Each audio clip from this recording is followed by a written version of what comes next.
All right, good morning, JCPS. We are live on the channel. We're really excited to be here. We've got some awesome special guests here today. And up first, we do have Miss Colleen. And just as a reminder for everyone who is here, the live sessions this morning are going to have those forms that you're going to fill out. We will drop those in the chat many times so that you don't lose track of them, probably about halfway to 20 minutes through each session. We're going to have 2 sessions this morning followed by a break that are live, and then 2 more live sessions followed by your lunch break, and then you're going to have those choose your own adventure type of PD sessions afterwards that are not live. Sorry. Okay, so anything I forgot, Miss Cheryl? All right. Nope, you are right on target. We are ready to begin. We have Colleen. Colleen, I think I said your name wrong last time, your last name. You are right on target. We are ready to begin. We have Colleen. Colleen, I think I said your name wrong last time, your last name. You are right on target. All right, sorry, we're having a little bit of feedback somewhere. I will fix it. Okay. There, I think it's fixed. All right, Miss Colleen, we are ready for you to go. I was on a space station or something with the feedback. Thank you all so much for inviting me to be here to share these techniques with everybody. 2, it's great to work with this team at JCPS. It always is, and I'm always feel very fortunate, very blessed to be part of your PD days. And I've been doing them for a while. Live when we could, and now it's fascinating to try to do this virtually with recorded sessions, and then these live through the YouTube. And I just have to say the team at JCPS is really rocking this. So I'm really grateful for this opportunity for all of us to practice, what it's like to connect and be at our best in whatever fashion we can.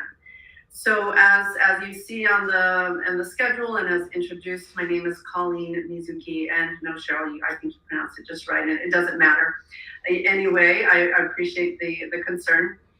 But welcome to this session, this second of my live sessions on really how do we optimize this system that we have. And so I'm calling this, simple techniques for enhancing or optimizing brain, mind, body wellness and performance, because not only is the brain, the mind, and the body constantly in communication, it really is functioning as a system rather than separate parts. All of the 4 segments of the classes that are part of my involvement, the nutrition recorded class, the breathing live class, if any of you were part of that on March 7th, this live class, and then the recorded class this afternoon with Maya, all of them are very interrelated also. So really, not only is the brain, mind, body a system, but because everything affects everything, the link is very strong between what I've been doing in these live sessions and the techniques that I'll work with you today on, and how it affects the choices that we make in our eating habits, in our nutrition, and how our nutrition affects the system. And then in Maya's session this afternoon, if you choose to go look at that, she's talking about sleep and the science and the importance of sleep and exercise, but really it's about movement. It's not about, she'll point out, going to the gym and working out, which is great if you like that. But there are so many things that we can do with much more simple movement that goes a long way to making us healthier in our minds, our mental state, our attitudes, healthier in the brain, this 3 more or less pound thing up here that is sort of the master controller, but it's not the end all be all, because it's communicating all of the time with the body, with the gut in particular, with the cardiovascular system. And so I really enjoy the opportunity to bring all of this to you as a system. And in fact, I've been doing this now for 15 years at least, primarily working with folks in high stress populations, like you, like teachers, like those who support the teachers, and the military. And so I actually, as I said in my breath class, I put you in the same category as all of the military folks that I work with, both on a full-time basis and part-time. I'll be going to Connecticut this weekend to work with Air National Guard. You all have a lot of stress, and you all have a mission, and you all care a lot. And so it's very important for me to be able to give you whatever I can to be at your best, and for you to be as healthy and productive and joyful as possible. So I'm standing up, and eventually, if you're sitting down having your tea or coffee, that's great, enjoy it. I'll have you stand up as well, and we're going to do some basic movement. If we have time, I'll sort of adjust my computer and I'll go down on the ground and we can do a couple of stretches down there, but we'll see what time allows. You might see me look over at my other computer once in a while because I have a big online clock that helps me remember what time it is. So that's kind of the intro. So I'll talk just for a few more minutes, and then I'm going to go ahead and run through a couple of simple movements, explain why they're important. I'll try to remember to stop and see what's going on in the chat. I'll probably throw questions out that you can respond to if you'd like, because I would love it if I could sort of get you to feel like you're in my living space with me as much as we can. So just to dig in a little bit into why these techniques work and how they work and what they do, I first have to talk about this brain, mind, body system. And I mentioned a couple of minutes ago that it is a system. The brain affects the body, obviously. It regulates a lot of everything that's going on in the body, but the body gives information to the brain. And then both of them actually end up in a mind state, because the mind state is different from the brain. The mind is the concepts that we have, the ideas, the beliefs, and even sort of the state of mind, the mood. So they're all separate, and they all are integrated as well. And the reason that these techniques work the way they do is that when we go through our normal day, especially you with the deadlines and the papers you have to grade and all of the challenges of the classroom, or for you supporting the teachers, all that you have to do to make sure it really works for all of the students and the families, that takes its toll. It takes its toll on the brain, it takes its toll on our mind states, and it takes its toll on the body. And what happens is our systems, when we are constantly just churning and churning and churning, it can get dysregulated. And what that means is the signals between the brain and the body get a little chaotic. The gut gets kind of messed up, and the gut is an incredibly important part of our system. Much of our immune system is in the gut. We get a lot of information from the gut that goes to various brain regions that help us make decisions.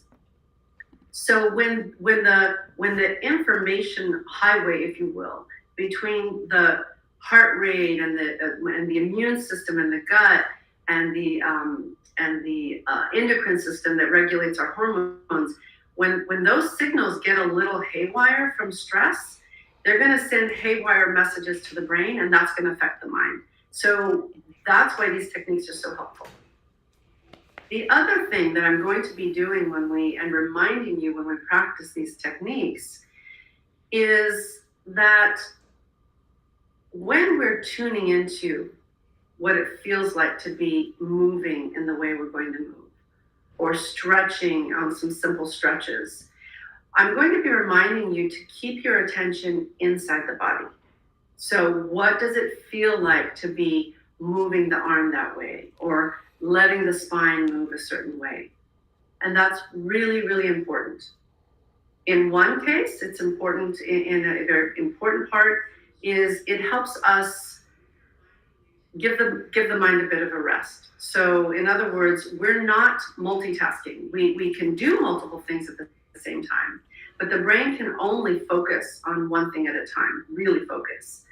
And so if we're focusing on movement and what we're sensing in the body, the whole spinning mind slows down. If we're churning on some thought that's creating anxiety or concern or something along that spectrum, and we can go into the body and tune into a sensation of just moving the arms, as we'll do, it actually cuts that sort of that cord to that spinning mind, even if it's for 3 seconds.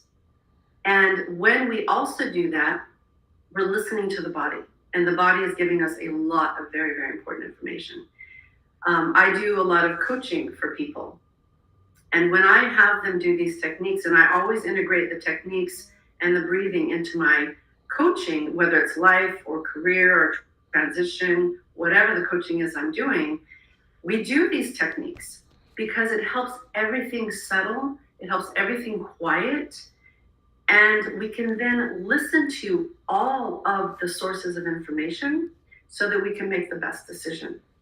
But we have to slow down and listen to the body, listen to the gut, listen to the heart, because actually there's a lot of information and a lot of regulation happening in the body that gives the brain information. So that's why I didn't call this techniques for relaxation, because yes, it is relaxing, but it's doing so much more. So with that, I want to stop and pause, and I know there's a little bit of a delay, so if there's anything that you want to offer in the chat, questions, comments, anything, I'm just going to give Cheryl and the team a little bit of time, about 20 seconds, to just see what's coming in. If there are any really burning questions, then I can jot them down and try to address them during the session. So Awesome. I'm just going to pause, and while I pause, I'm going to invite you to take a moment to just notice your body. So while we pause and have Cheryl look at the chat, just tune in to, if you're sitting, notice yourself sitting, and All notice. right, Miss Kathleen, not Kathleen, Colleen. Sorry, I'm so used to saying Kathleen. We do have some questions. I tried to ask if there are any questions before you even did, just so we would have a few. From John, he has a question about pre versus probiotic with ingestion. And Great. then Nicole would love to know if you've written any books, because she wants to check them out. Well, John and Nicole, thanks for the questions. No, I haven't written any books. I'll go in the reverse order. And I've had many people suggest that I do. So thank you for that, Nicole. And that's something that I'd love to do, because two things I think are happening in the world. One is it seems to be getting crazier and crazier, not just in our own lives, but geopolitics and what's going on in Ukraine and all the concerns we have. But there's also a ton of information. But it's very hard for people to know what information is legit, where do I find it, and that in and of itself becomes overwhelming. So thank you for that suggestion, and I'm gonna listen to my gut and my heart and figure out how to do that. So thank you. I am going to be trying to put more of these short videos and blog entries or short writings on my website, and so I will ask Cheryl if we can put that in the chat, or at least my email address, and then stay in contact with you as things emerge. So John, let me answer that question right away, because I did talk about the gut, and pre and probiotics are super, super important. So John, maybe you're asking that because you joined the nutrition class, or maybe you're asking because you didn't have a chance to do that class. I just actually, in my cup right now, I have not coffee, which I love, but I'm not drinking these days, although I love it. And it's not such a bad thing. But I'm drinking chicory root. And I think if you're from, say, Louisiana, I think that's not an uncommon drink to have. And it actually has the flavor of coffee, and it's a probiotic. So probiotics are a certain type of fiber that when they pass through the digestive system, they actually end up feeding it's a prebiotic. The prebiotics will feed the probiotics. So prebiotics are certain types of fibers, like chicory root, that you can add to your baking. You can add it to, I have a tea bag I use that has chicory root. It's asparagus, onion, garlic, Jerusalem artichoke, underripe bananas. So when they're green, before they get sweet and they're that sort of that tacky, feel in your mouth, that's because the fibers haven't turned to sugar yet. That's when it's a prebiotic. And we don't get enough prebiotics in our diet, mostly because we're eating processed foods a lot. So prebiotics feed the good bacteria that we need in our gut to actually not just have a good digestive system, but so the brain can stay healthy. So it's really important. There's so much happening in the gut that feeds the brain, literally and figuratively. So those are prebiotics. They feed the good bacteria. And then the probiotics are the best sources are food sources. Any fermented food, kimchi, tempeh, if you know what tempeh is, TEMPEH, it's a fermented tofu, sauerkraut, but I don't cook it, right? You want it to be the kind you get in the refrigerated section, and it'll say, because now everybody knows about probiotics, it'll say probiotics on it, but don't cook it because it will kill the bacteria. You can take supplements. Colleen, we do have another question if it includes plantains, and we might be a little late on that. Oh, that's a good question. I have not ever seen plantains listed, but it may be because they tend to be more of that type of fiber. So I don't know, actually. When I've researched prebiotics, I have not seen them listed, so sorry about that. I don't know, but I will look. And you should too. It's a good question because it does have that sort of that same taste and texture as an underripe banana. Thanks for breaking in. I appreciate that. So anyway, pre and probiotics. Kefir, right, which is a fermented, it can be kefir water, kefir milk. That's a great source of probiotics. And then, of course, kombucha, if you're familiar with that, which is just a fermented tea. So fermentation is what allows you to get that from your food source. If you do take a supplement, just be careful because there are thousands of bacteria in our gut and we don't want to get too much of one kind. And that's why eating your foods is better because you're going to get a whole mix of probiotics if you're getting it through your food. So hope that was so good. The gut is, I could do a whole class now on the gut because I've been working with a functional medicine physician and they're all about gut health. So that's a whole other class. But it's really important. So let's do a couple of movements. So if hopefully you're in a space where you can stand up and stretch your arms out to your side. And I do this every time I do a class. And usually I'm in a room with people and they're, jostling and it's hard to find space. But hopefully you're in your own personal space. It's quiet.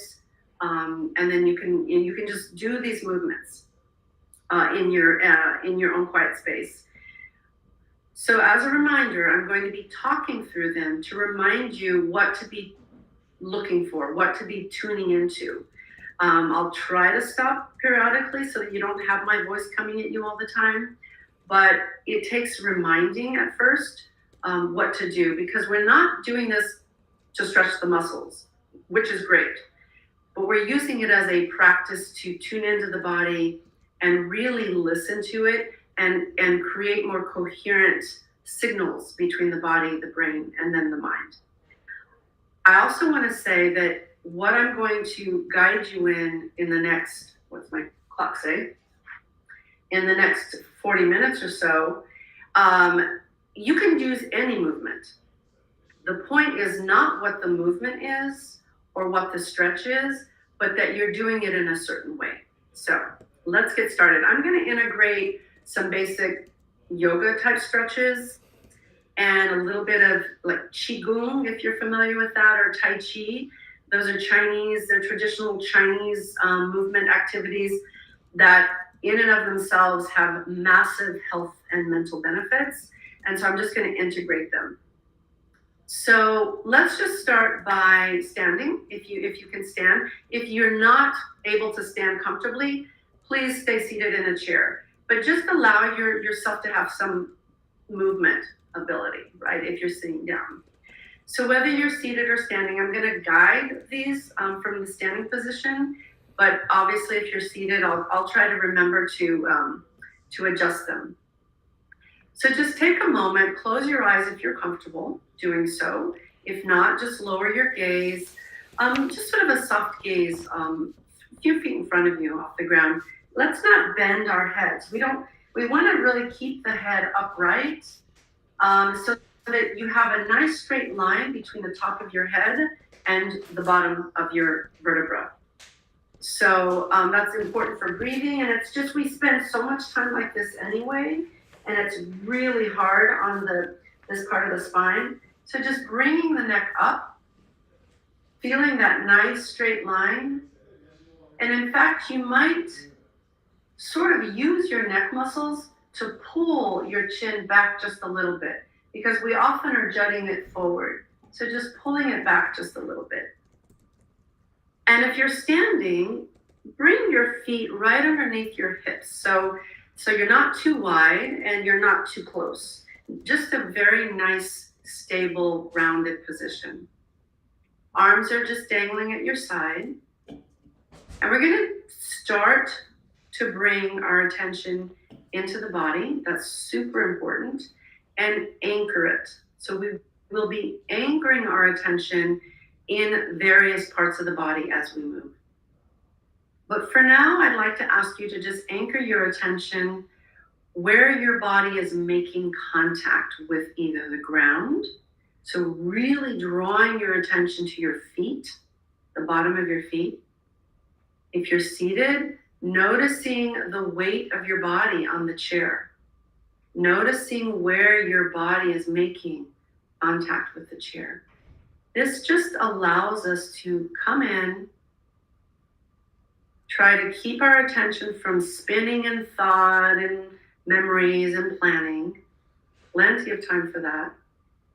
And feeling and being aware of feeling your body.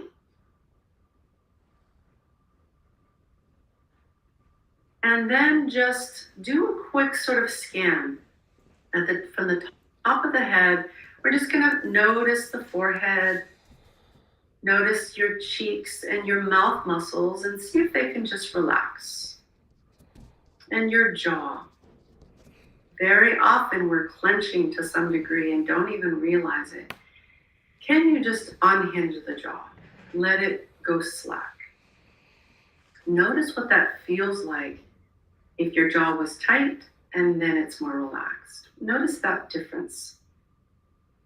Bringing your attention down to your neck and your shoulders,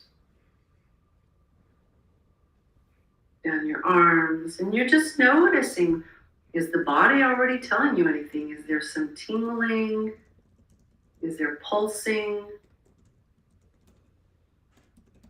And then bringing your attention to the front of your torso, the neck, the chest, the belly. Maybe placing your hand or hands on your belly just for a moment. And as you breathe in and out, just notice what's moving. Is it the chest that's moving? Is it the belly that's moving? You might want to invite the breath to come down into the belly. And just noticing what that feels like. And then bringing your attention to the back. You can actually sense the muscles. When we get practiced at this, we can feel muscles, even if they're not engaged. There's just an awareness of the spine and the muscles along either side of the spine. Coming down to your legs, noticing the hips, and then just scanning down the legs, noticing as you move toward your feet, noticing the muscles engaged, if you're standing, that help you stay upright. You might feel some tightness in the calves or the Achilles area. And then noticing your feet on the ground, whether you're sitting or standing. Just noticing the contact that your feet are making with the ground. If you're standing, you might notice the feeling of being balanced. And we're just inviting the attention in. And then let's bring our attention up to the shoulders. Eyes can stay closed if they're closed, open, whatever you feel most comfortable with. And we're just gonna gently bring our shoulders up toward the ears, just a gentle shrug, feeling the tension in the muscles as they come up. And then rounding them to the back and then down. So now you're pulling the shoulders down to the ground, feeling the stretch, the top of your shoulders along the sides of the neck, rounding them forward, and you're gonna feel the muscles around your shoulder blades and your shoulders, and then coming back up. And then just continuing that circle, back, down, forward. And I'm gonna be quiet for a couple of rotations and just ask you to see if you can keep your attention just with the sensations of that movement, that rotation, and that stretch.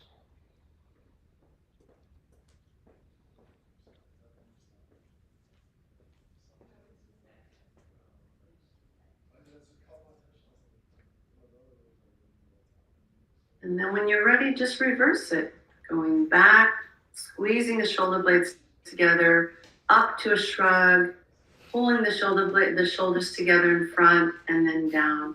And just really enjoying the sensations, hopefully enjoying, of that gentle movement and that gentle stretch. I'm like, black, perfect.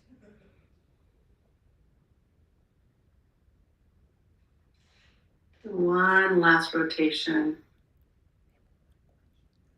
And you might notice the breath settling, and then bringing the shoulders to stillness and just stopping for a moment, letting the hands just dangle. Noticing where you feel your breath in the belly, I hope, because that's a better place to be.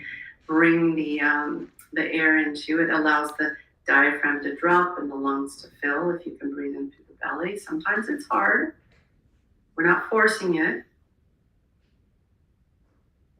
And then seeing if you sense any residual anything that the body is telling you, hey, I just moved my shoulders. I just stretched a little bit. You might notice a little vibration or energy tingling or something in your shoulder area, or maybe not. You're just tuning in and seeing what's happening there. Okay. The next one is just, it's actually a Qigong basic movement.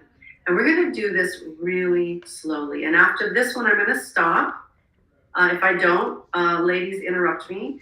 And we're just going to see what comments, questions, because I'm really curious what happens when you do these.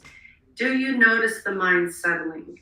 When it darts off into a thought, are you able to bring it back to the sensations? Things like that. So just bend your knees slightly. I want you to have knees that are soft and bent, because we often have them locked if you're standing. If you're sitting, not applicable. And what we're going to do is just bring your hands into a gentle fist, okay? And we're going to raise the arms very slowly and bring them out to the side and arch your back. So you're stretching the front of the torso. Oops, my shirt's coming up. Stretching and feeling the shoulder blades pull in together. So the knees are slightly bent if you're standing. Take a nice deep breath in here, and as you exhale, round your upper back, bring your elbows together, your head comes down, your knees bend, and you come into a little crouch. Breathing out. Breathing in, nice slow movement. Just opening up the chest, pulling the shoulder blades together. Nice deep breath in, and as you exhale, slowly bringing your body forward. We're going to do this a few times while I'm quiet.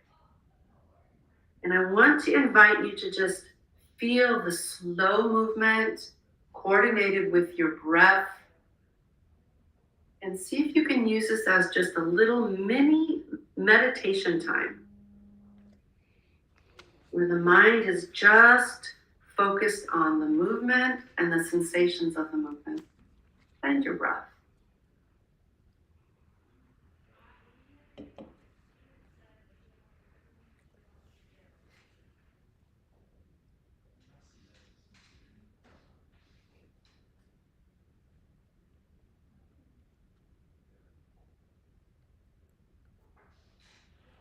One last rotation, chest out, hunching over and feeling that stretch along the spine, all the way down the spine as you curl forward. And then just slowly bringing the arms down. Everything's going to be slow in this practice. Coming straight back up, and then just allowing yourself to once again feel the body at rest. Maybe doing a real quick scan from head to toe. Feeling the heart, if you can feel it beating, noticing the breath. Noticing if there's any tingling or vibration or pulsing. You might even be noticing waves of heat or flushing. I'll try to remember to tell you what that would be after we check in for questions or comments. So for those of you who are maybe putting something in the chat, great. Those of you who don't, just continue to enjoy just the moment of increased silence in the system. So I'm going to pause for a second and see if there are any questions, comments, observations. Hi, Colleen. We do have a few of those question comments. First one from Tina. She asked before you started your stretch session. She says these rules are different for different ages, or are these rules different for different ages? Does menopause affect the gut? Do you want me to list all the questions, or do you want to answer one? Yes, go ahead. I'm jotting them down. And then Terry says, other than walking, are there exercises to help improve fatigue? And then Eric, who's been getting some help in the chat too, he asked, he's working in an MSD class. There's a girl that will fall asleep at different parts of the day. She's going to middle school soon, and he just wants some tips for her. Thank you. And I'm sorry, the second question about walking and fatigue, who was that? Terry. Terry, thank you. Mm-hmm. All right, so I'm going to go in order. So, and actually they're all pretty related.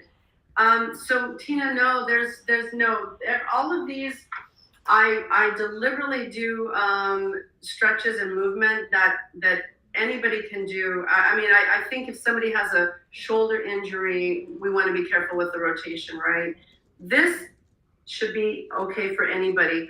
I actually had some weird rare disease that gave me osteoporosis. And so I have to really watch out for my spine, right? And so I'm really sensitive to that. Also, women going through menopause, we risk, bone density issues, same problem. So not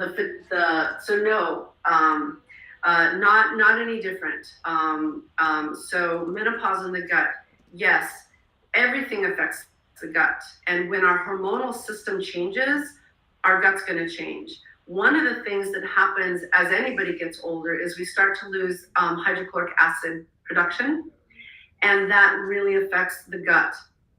Things don't get digested as well. We move toward gut permeability, which again is a whole big conversation. But one of the things you can do is you can go to, say, Whole Foods or order it online and get bitters. And they're not tasty, but they actually improve the HCl in your stomach, so it helps digestion.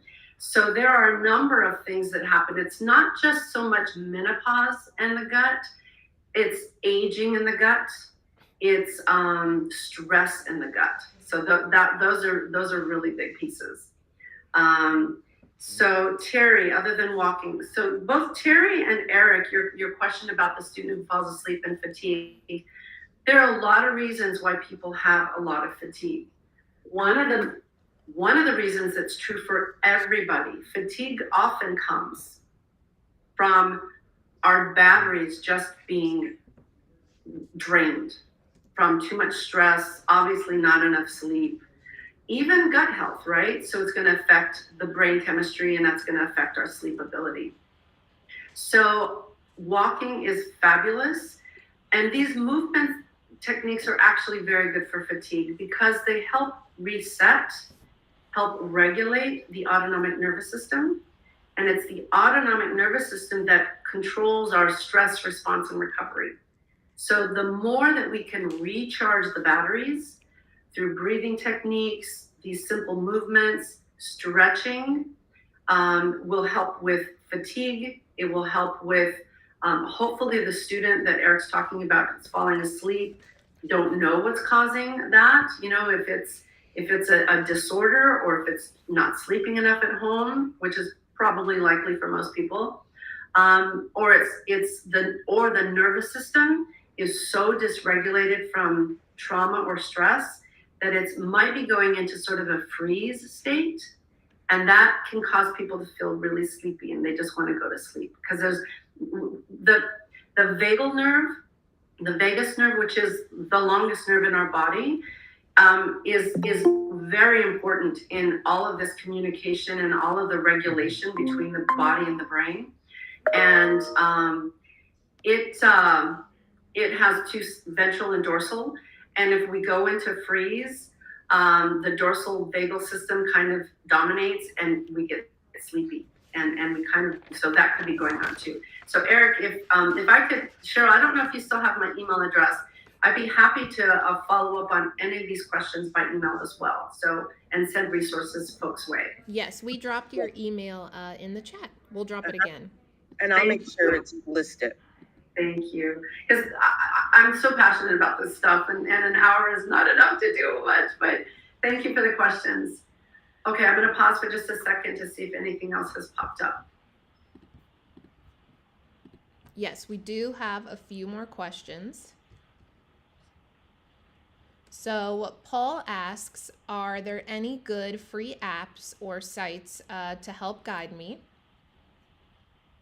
And then Ryan asks, what should I do when deep breathing and these exercises make me feel like I have restless leg syndrome? Nicole says, I have problems with relaxing my belly during breathing. Any tips? And then, do we breathe in and out our nose or mouth? What's best? And from Joel. And then there was one more question from Kristen. She was going to repost it. So if she wants to do that, okay, I will follow up. Thank you so much. These are great questions. Good free apps. A lot of people use Headspace for mindfulness practice. I'm lukewarm about it. There are a lot of free apps, and there's a lot online. So, you know, Paul, I would love it if we could communicate by email and we can maybe sort through some of the best ones.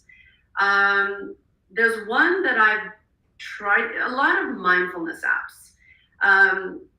But you can also, so let me just say right now that if you were to look online, you could look for Qigong exercises, Tai Chi, yoga, and breathing and mindfulness. Those all, there's a lot of information.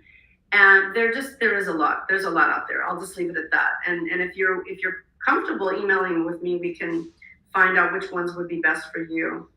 And then Ryan, deep breathing. Yeah, you know what? That's really interesting, Ryan. Making you feel like you have restless leg syndrome. This is a question I get a lot when I'm working with the military because the system has had so much time to be amped up. And I'm not talking about if you really do have restless leg syndrome, that's a different syndrome. But what most people feel like is they want to jump out of their skin or their legs or just what's happening. And I would say, first of all, just to do, if you find that any of you, that a breathing practice or breath work is creating more anxiety or more feeling of restlessness, do the movement. We're gonna have time for another movement practice, a couple more. What happens when we do breath work is it can sometimes activate the autonomic nervous system.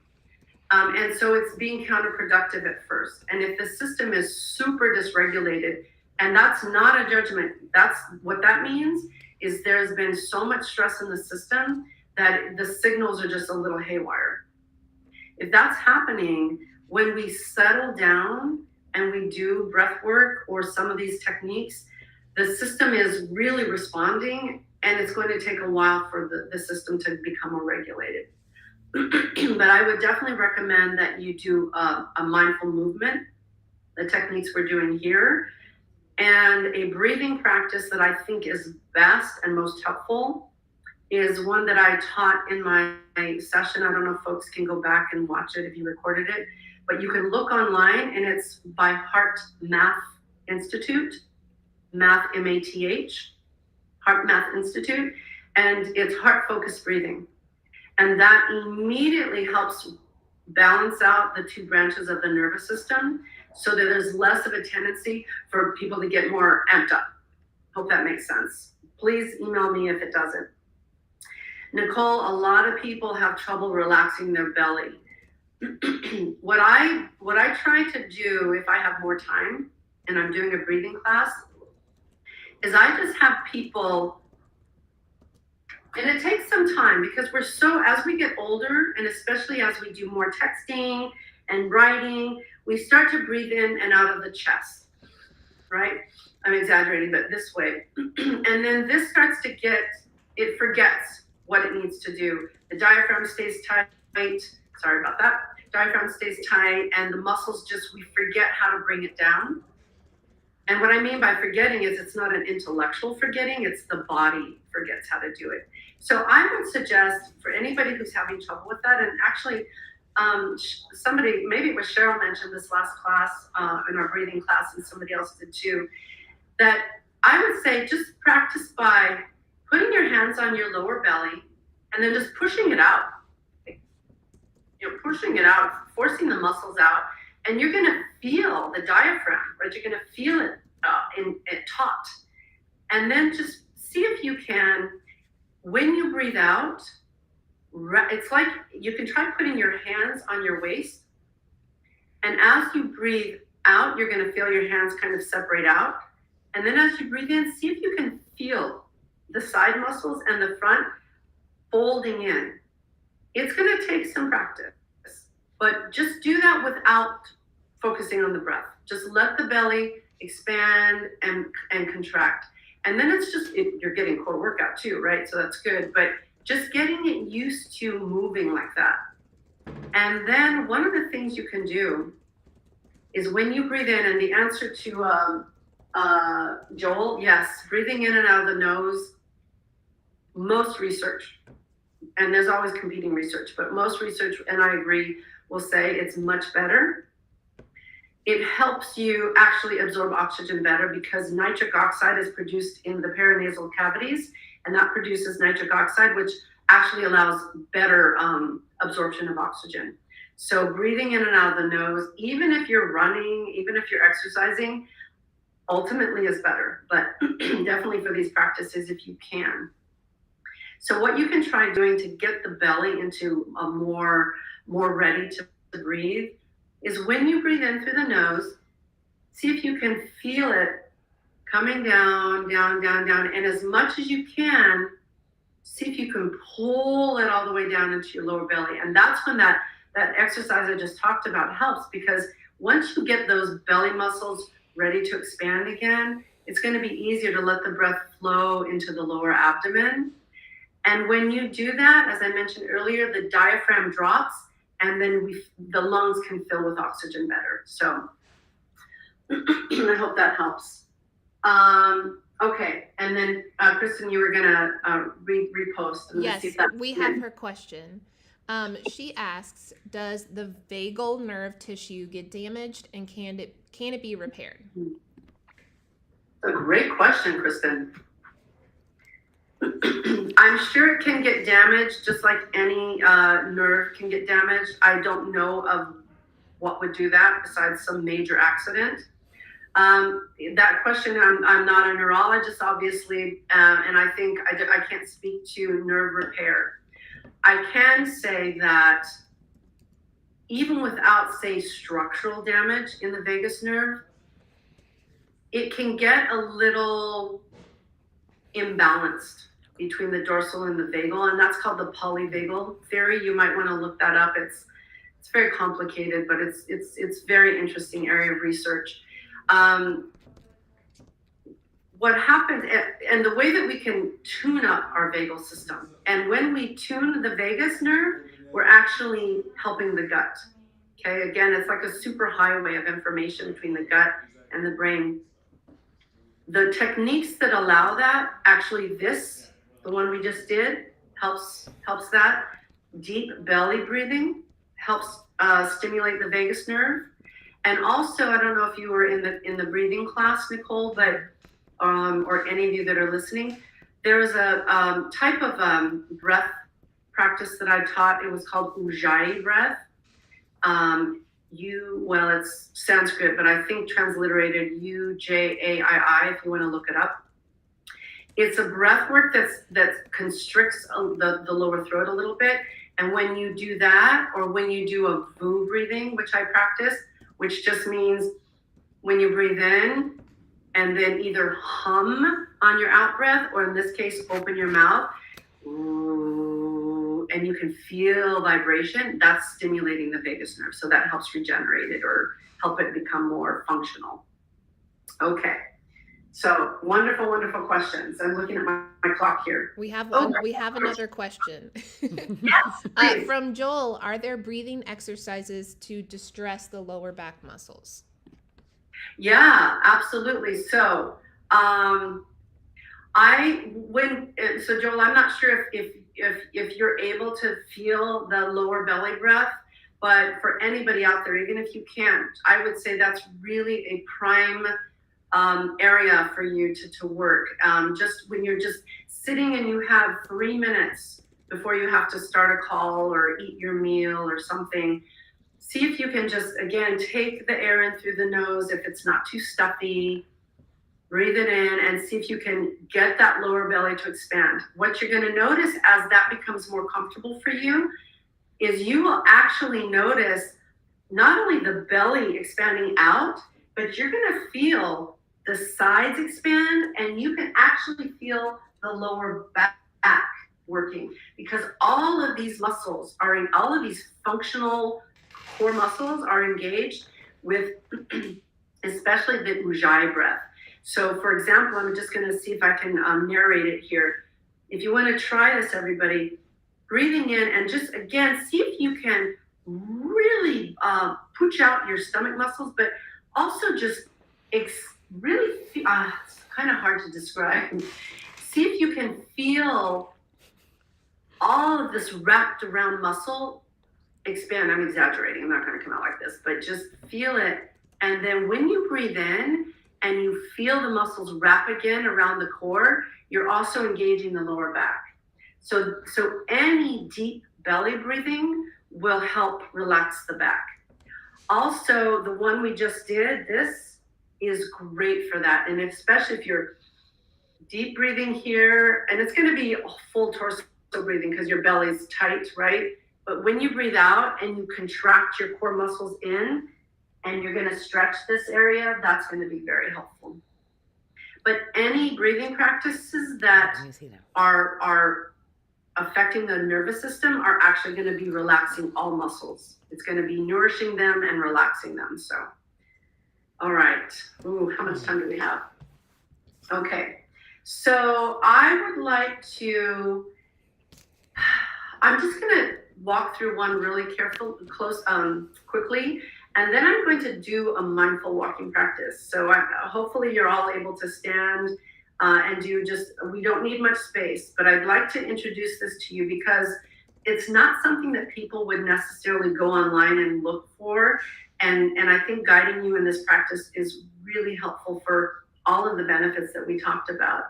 It really helps, as I said before, quiet the mind, bring the mind into the body. But before we do that, let's go back to one quick stretch. When I say quick, I mean I'm going to go through it, but we're going to do the stretch slowly. So bring your feet back underneath your hips, soften your knees. You don't want them tight. And if they are tight, notice what it feels like, and then just let them soften. Okay, arms are just dangling. Notice if your shoulders are already coming up, and can you just let them drop back into the shoulder blades?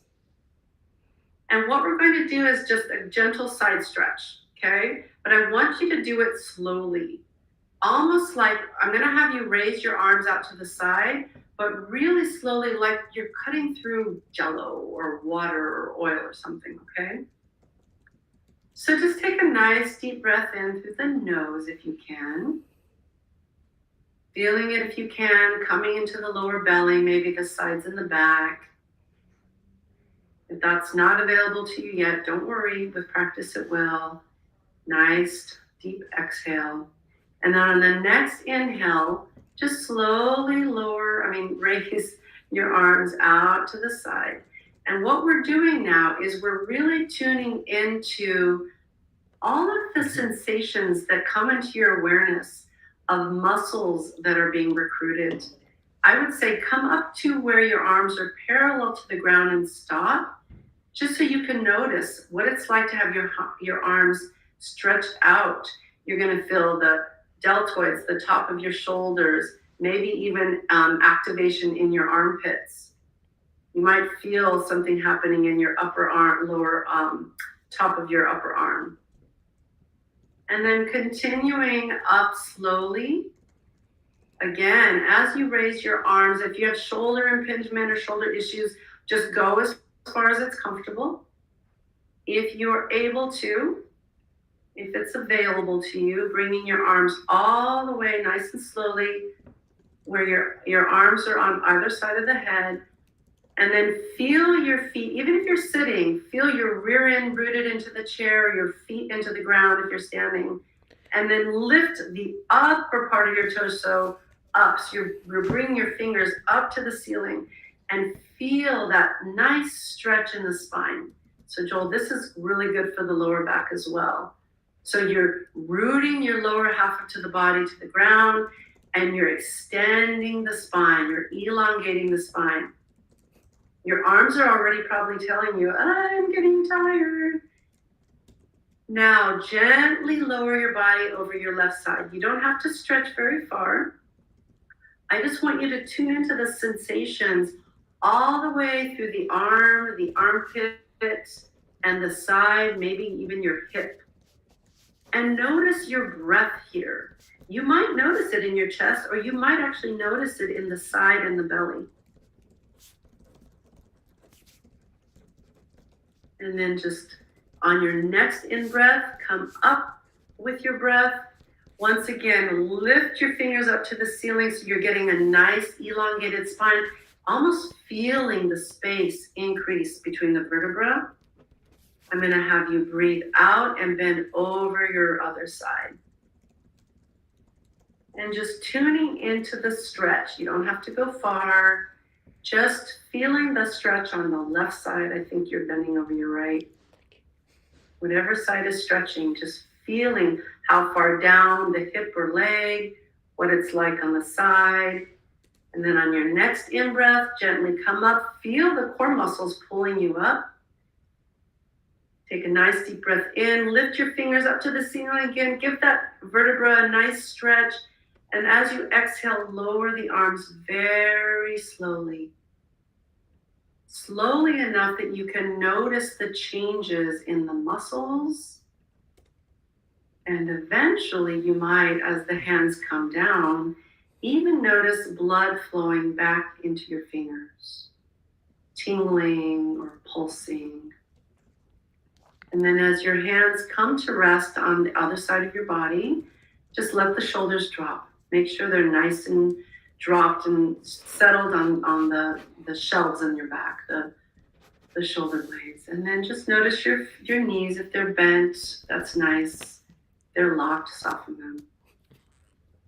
And then just do a quick scan, just noticing what the body's telling you.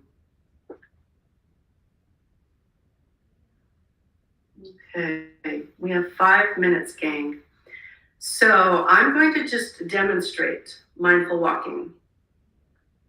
Some of you, especially if when you do breathing practices and you start feeling restless, this is a really great practice. It is a mindfulness practice, as all of these are. Mindfulness meaning we're taking our attention and we're deliberately putting it on something pretty specific, like the sensations of a stretch, the breath, or in this upcoming case, walking.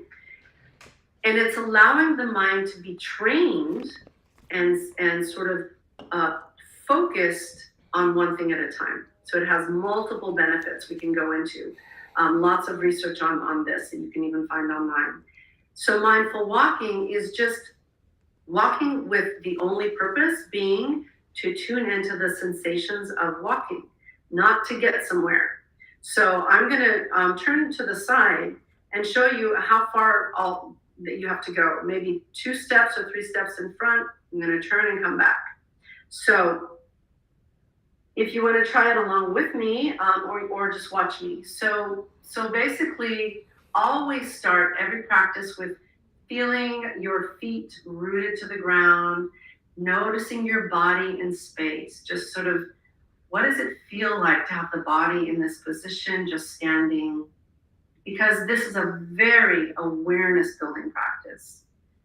So notice your intention to start walking. And what that means is your body has to do, like a 1 or 2-year-old, so many things to actually take a step. So we're going to sort of revert to a really young child. And it's going to be a very conscious process. Shifting your weight to your left side, noticing the muscles engaged from your hip all the way down to your left foot.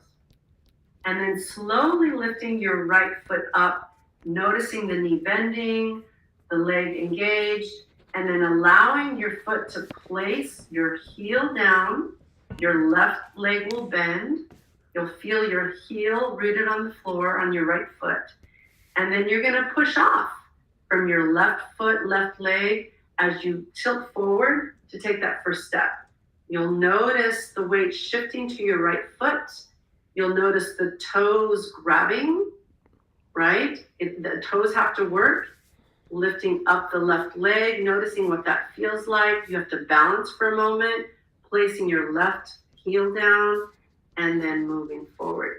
And just taking a couple of steps in one direction, stopping, noticing the body standing, and then becoming very aware, very conscious of you turning. So whether it's right or left, whatever leg, if you're turning right, noticing how your right foot pivots, the weight shifts to your right foot, your body turns, you bring your left leg back, right leg has to shift to bring yourself forward again, and then you just notice the movement, right? And this is a very, sorry we don't have much time to do more than that, but we have a question for your mindful walking. Is it a good substitute for meditation? Yes, it is. It is a meditation. It absolutely is a meditation. So meditation being where you take your mind and you take your attention and you focus it on. So yes, whether it's mindful breathing, noticing the breath coming in and out, mindful walking, mindful movement, like what we did with just stretches, those are all meditations actually. They're all benefiting you in a very similar way, both training the mind to focus, regulating the nervous system, allowing information that needs to come up for decision making from the gut, helping those signals become more coherent between body and brain, and just changing the brain as well. So yeah, mindful breathing, mindful walking, mindful movement, mindful eating and drinking, which we didn't have a chance to get to. Maybe that can be a future class or part of it. All of those are forms of meditation. So thank you for that question. And I know we're done, unless we have time for one more question. So we don't have any more questions, but we have had a million thank yous and very thankful for everything you've done for them. They are relaxed. They're excited to use these in their classrooms and probably just at home. So they're very excited to have a PD session where it's all about them. So they loved you. Wonderful. I love you guys. I appreciate you very, very much. What you do for this world is, I get very emotional about that. So thank you for all you do. And thank you all for letting me be here today. Email me questions, please. All right. Thank you Thanks. so Go much. ahead, You all Cheryl. should have seen the attendance form in the chat, so make sure you sign that. Thank you, Colleen. I was standing and breathing and doing all the things, so Thank you all. Thank you so much. Have a Thank great day, everyone. Bye. All right, you will stay on. We have our next session starting right now at 9:30. So we will get that set up. And I think we have Jamie in the chat. We are going to talk about millennial concepts, cultural humility, a viable approach for student success. So welcome, Miss Jamie. Good morning. How are you? We're good. How are you? I'm good. Thank you. So do you need to share your screen or anything like that? Yes, Okay. I am ready to share. We will get that set up. And if anyone has questions at any time, please drop them in the chat. Okay, and I'm going to be asking some questions as I go through the slide, if you wouldn't mind to read them for me. Absolutely. I can. Thank you. Let me get...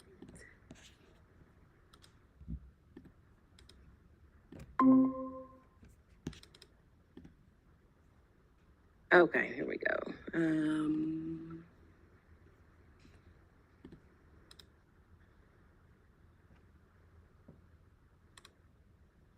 Okay.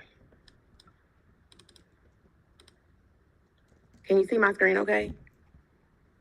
Yes, we can. We're going to pin Okay. it so that the audience can see it too. Just let me know when you're ready. Oh, we're ready. We're ready to go, Miss Jamie. Okay, perfect. Good morning, everyone. I'm so excited to be here with you today to share moving from cultural competence to cultural humility, and I'm one of the education associates for Millennium Learning Concepts. So we're gonna go ahead and get started.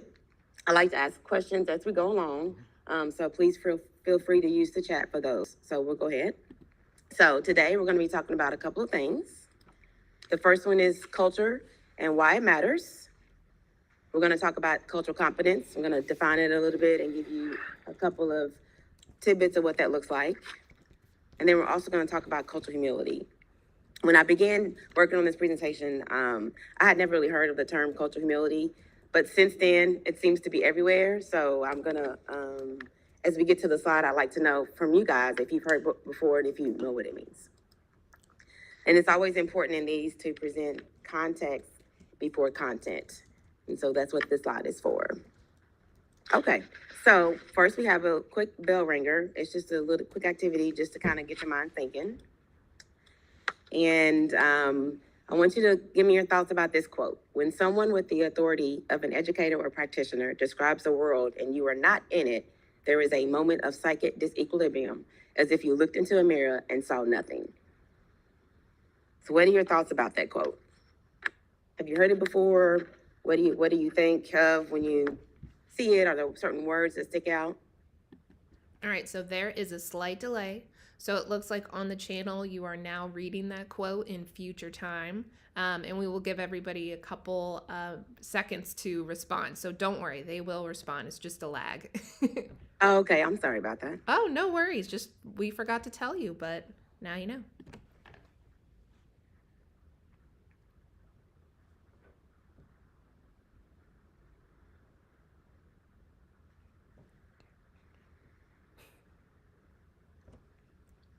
So from John, he says that it seems like it's from someone who does not spend much time in a classroom K-12. Interesting. Okay. Someone said it's so true. Psychic disequilibrium sounds eye-opening. Okay. Some people, Angelica says she has heard of it before and loves it. So she's probably talking about your previous slide. Representation. I love this quote. The quote is spot on. Educators must relate students to content. Feeling like you don't belong. Students need connection. They're killing it with responses right now. Okay. I can't keep up. Mirrors versus windows. That I don't matter, so that the teacher doesn't matter. It reminds me of learning about all the powerful male conquerors, leaders, world changers, and changers in social studies as a child, as a young female. Oh, okay. Those are really good, and they're all actually quite different than what I've heard before. So that's exciting. Yeah. Last one that I liked. It said, "Same storm, different boats." And there's a lot. Oh, yes, that is definitely a familiar one in the area of diversity and inclusion. Yes. Mm-hmm. You want me to keep reading? No, that's okay. Plenty. Thank you. So I like this quote, particularly the part where it talks about when someone with the authority of educator or practitioner describes the world and you're not in it. I think that is so important. And I think sometimes as educators, we make decisions and policies and practices without including everyone.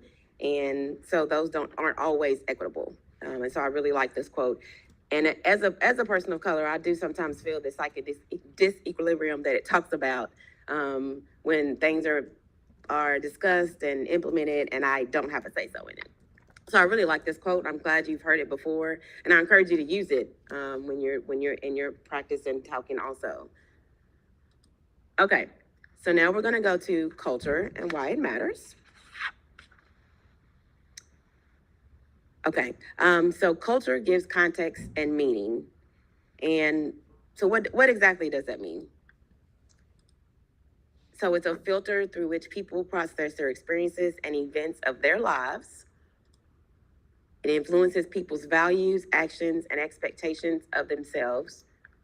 And it impacts people's perceptions and expectations of others. I want to point out that when you're talking about culture, each one of these points talk about others and yourself. So the culture is all of us. It's not just me, it's not just you, it's all of us working together to improve the culture. And you can see that when it talks about experiences of their lives, themselves, and of others, perceptions and experiences. So what does that mean to you guys? What is that? How do you feel about those culture, including everyone? And do you think how relevant do you think that is with education? That we keep in mind that culture includes everyone? The first thing that we have is equity, ? And we might have a little bit of a lag, so we'll wait a second to see what they say.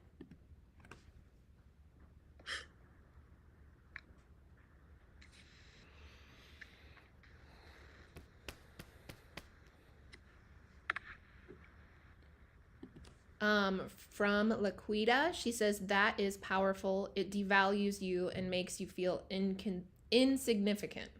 Students need the connection to learn. Equity again. Feeling in Planet Zero. Planet Zero. Okay. Okay. I like those. Okay. We'll go on just a little bit. Culture matters, as I shared before. So when the culture is ignored, students are at risk of not getting the support that they need, or even worse, receiving assistance that is more harmful than helpful. I don't really think that you can ignore culture as an educator, because culture is what our students bring to the classroom, and it's even what we bring into the classroom. Our norms, our values, the things that we've been raised around and brought up with, and we teach our children, and how we run our families is all part of our culture, and it's all necessary and important, especially when you're dealing with children and students, because you don't want them to if you don't address the culture, then you may leave out a part of the student and what they bring to the table. And that is, as I said, more harmful than it's helpful. Okay, so let's talk a little bit about culture clashes. These are silent, but they're very, very powerful. They're often contingent and confusing. And so you got Sorry the to school interrupt, culture. Miss Jamie. We have a question. Oh, sure. Yeah. Michael says, what if a person claims something is cultural, but that claimed culture denigrates other people? And also, denigrate sounds like we're so sorry, Michael, that we slaughtered that. That's a good question. I think that if someone claims a culture that is not degenerates, that's a good question. Can I think about that for a second? Yeah, we'll ask Michael to maybe go into it a little bit more. I would love to learn more too. I was thinking, is he saying it's a culture that doesn't fit anyone that they know of, or ask him if he can? He can hear you, so hopefully he'll respond, and I will follow up and interrupt you very rudely again. Oh, okay, no problem. Thank you for your question, Michael. Yes, let me think about it, a little more clarification, and I'll get you an answer. So while we're thinking about that, so I'll share the school culture. So on the one side, you've got the beliefs and values and language attitudes.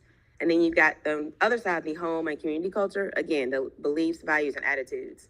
And oftentimes those clash right in the middle. And you have to figure out a process. Part of being culturally competent and is figuring out a process of how to navigate that clash that is always going to happen, because we have the same beliefs, values, and language attitudes in school and at home. And that's where the clash comes from. I like this slide because it's very, for one, the clash in the middle is explosive almost, because sometimes it can feel explosive when those two cultures don't mesh and don't work together. It feels explosive for the individual and the educator. Okay, so I want you to use the chat for a few minutes and discuss strategies to reconcile cultural mismatch in school. What are some strategies that you can share and take back to your school and your classrooms on reconciling cultural mismatch?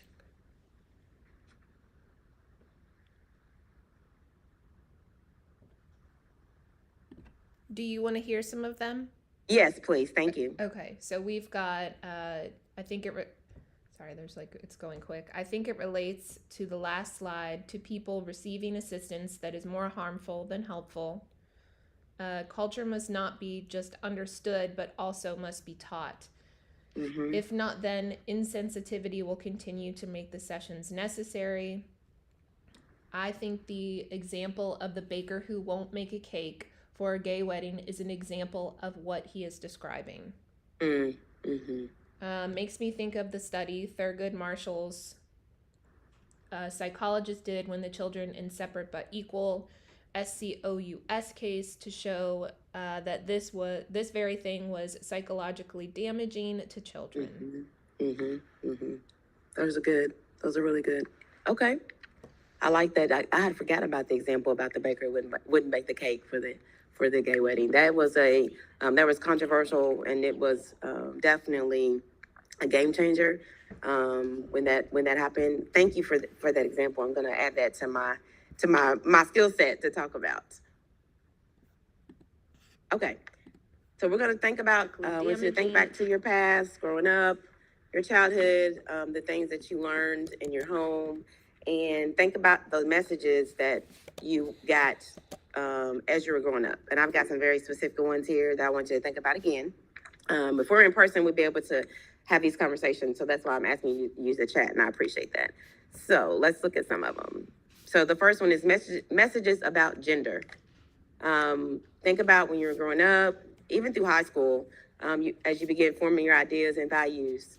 What were some messages that you received about gender? Messages from teachers and parents and guardians, statements from the media, things you knew, and things you knew that no one said, that you just knew they were right and wrong. We'll take a few minutes if you want to respond about those. Awesome. Jamie, we popped in our Google Meet the link to the live channel so that you can kind of read some of those as we do, because it's pretty overwhelming for us to try to read some of these. They're coming in like crazy. We've got almost 300 people watching you, which is awesome. But I know that it's going to kind of mess up your presentation, but if you wanted to go back and forth and kind of see what they're saying so we don't miss something that you might want to see. But we will let us know what you want to do. Okay, give me just 1 second. So do you suggest that I click on the channel also? Yeah, go ahead and click on that.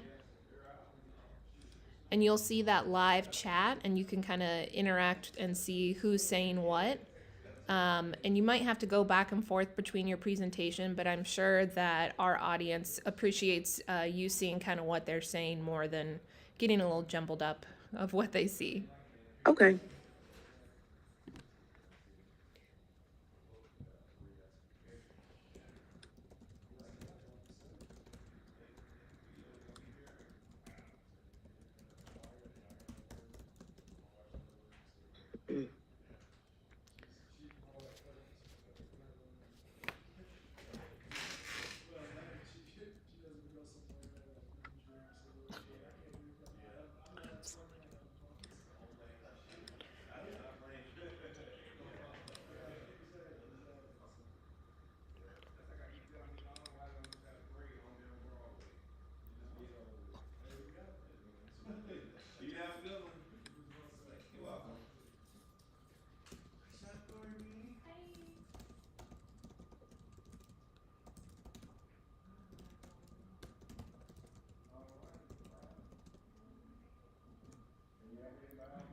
Jamie, you're welcome to continue on. We'll try to keep up with your questions we don't want to take up any more of your time, so you can continue to present.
Jamie, can you hear us?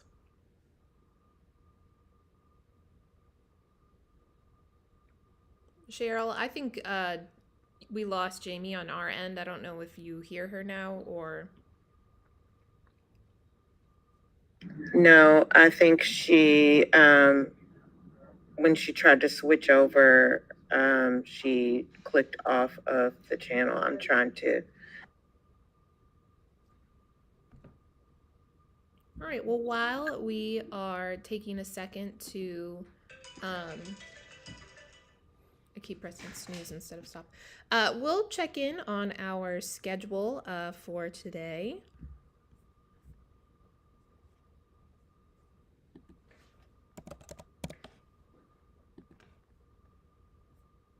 Oh, no, she's back. Okay. Yay. Sorry. I think you're back and ready to continue, and we'll try to keep up with your questions. We're taking up your presentation time, so you. Oh, no, you're fine. I want to make sure that you guys can hear me. I didn't think you did as I was talking, so. We did not. If they put something in chat, if you just want to do one or two, that'll be fine. Okay, great. Thank you. No problem. So did you hear when I talked about the messages? Did you guys hear that? No, we didn't. We were trying Okay. to talk to you. Okay, so we're gonna start there. I'll do full screen just so I can see it. Yes, do full screen. You're fine. All right. We're gonna go back. Okay, so I was sharing the messages that you get come from how you were raised, and I talked about gender, how that could be different, and depending on when you were born. I also talked about race and ethnicity. Again, these are topics that we hear all the time, but when I was growing up, my mother and father didn't talk about gender. They didn't really talk about race. They really didn't talk about any of those things that I know and identify with now. So I had to figure it out. I had to receive some not so nice comments. I had to research. I had to do my own thinking about that. And so as we're trying to become culturally competent, these things play a role. Even especially with LGBTQ, that was not a topic of conversation when I was growing up. Not even in my schools. It was not okay. And so anyone that identified that way, they were bullied, they were made fun of. I just don't think we understood it at my generation. And then also with disabilities. When I think of disabilities, I think of, unfortunately, I would used to think of someone being in a wheelchair, but that's not the only disability. There are disabilities that you can't see that people have, but all of these different identifiers make up culture. And you have to be aware of, you have to stop and look at yourself, self-reflection of what you knew to figure out if you're able to have those conversations and navigate that. So that's the purpose of this slide. So now we're going to make I'm going to define some things for you. And so the first one is cultural competence, And let's just have one or two people define, how do they define cultural competence? If you wouldn't mind sharing just one or two. All right, while we are waiting for a couple responses for us to share with you, if you are thinking you're sharing your screen, we do not see I'm it not. on our end. Don't worry. I know, we kind of threw you through a loop. I'm so sorry. No rush. We have plenty of time. So Eric says, including sexuality, disability, and everything else. Mm-hmm. There we go.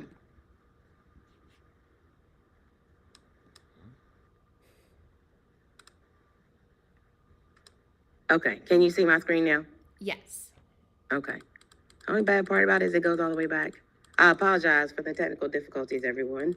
We're very used to having technical difficulties. It just means we're all learning and growing.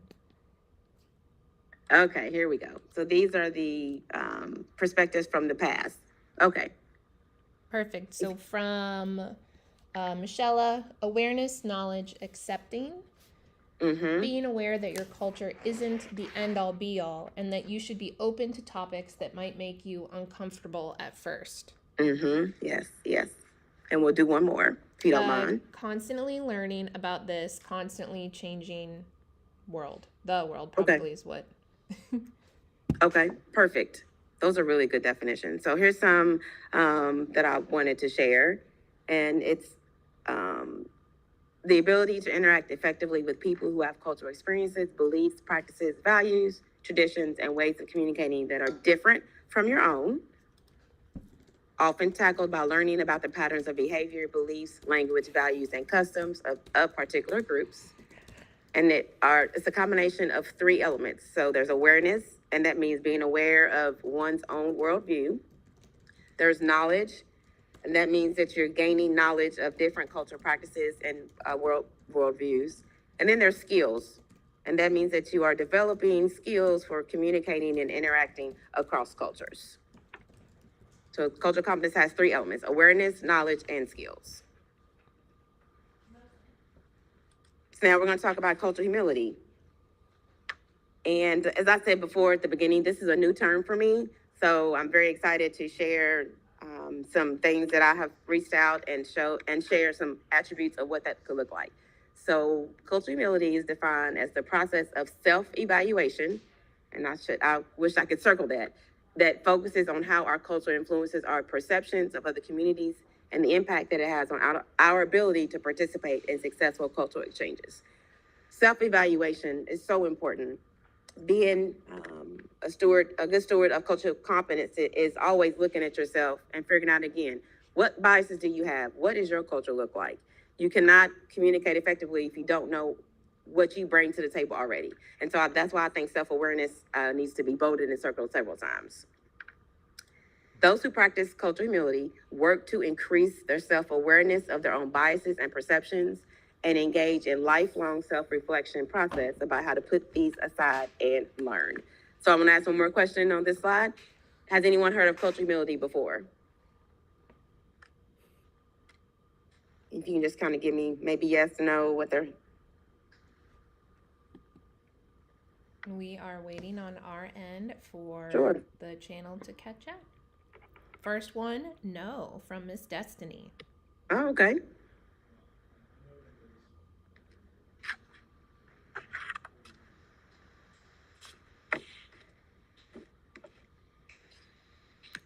I'll go. I also am a no. Okay. What about you, Miss Mindy? I'm a no. Definitely no. We have Yes. from Rowit, hopefully I'm saying that right, a yes, no, Okay. yes. They're coming in now.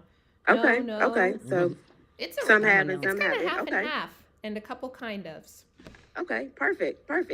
So for those that aren't aware of cultural humility, I just want to share some of the attributes, and this is not on the slide. This is additional. This is the information that I found as I was preparing for this today. So an attribute could be understand and honor the histories, cultures, languages, and traditions of diverse communities. It could also look like valuing students' different abilities, respecting differences in students' home lives, and identifying and challenging your own cultural assumptions, values, and beliefs. That's what cultural humility is. And I hope that one thing maybe that you take away from this today is that all of this is about looking at yourself. You have to really, really know yourself, your biases, your connections, your disconnects, what things do you question, what things do you don't know. It's a continual process, and it's very important to be self-aware about that and to examine yourself before you can have these conversations. So now we're going to talk about cultural humility versus cultural competency. So the first one, and so the cultural competency piece is you're saying I'm the expert. I've got the knowledge, awareness, and skills. It's my goal to equip you with the right answers as if the culture you're experiencing is a language you have learned to interpret. So that's what cultural competency says. On the other hand, cultural humility, which is the student, says you're the expert. Self-evaluation of your own biases. It's meant to equip you with the right questions and represents a shift in focus from confidence in one's own knowledge to deference to another's knowledge. So cultural competency expert, I'm the expert. Cultural humility is you're the expert.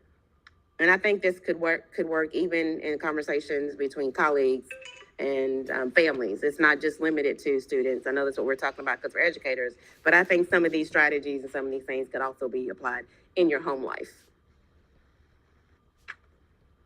And cultural competency is a skill set versus cultural humility, which is a mindset. So I just want to leave that there for just a second. Let's have one person talk about what that means to them. What does this slide say? Skill set versus mindset. I'm the expert, you're the expert. If anybody wants to share, what does that mean? All right, we are waiting for people to tune in.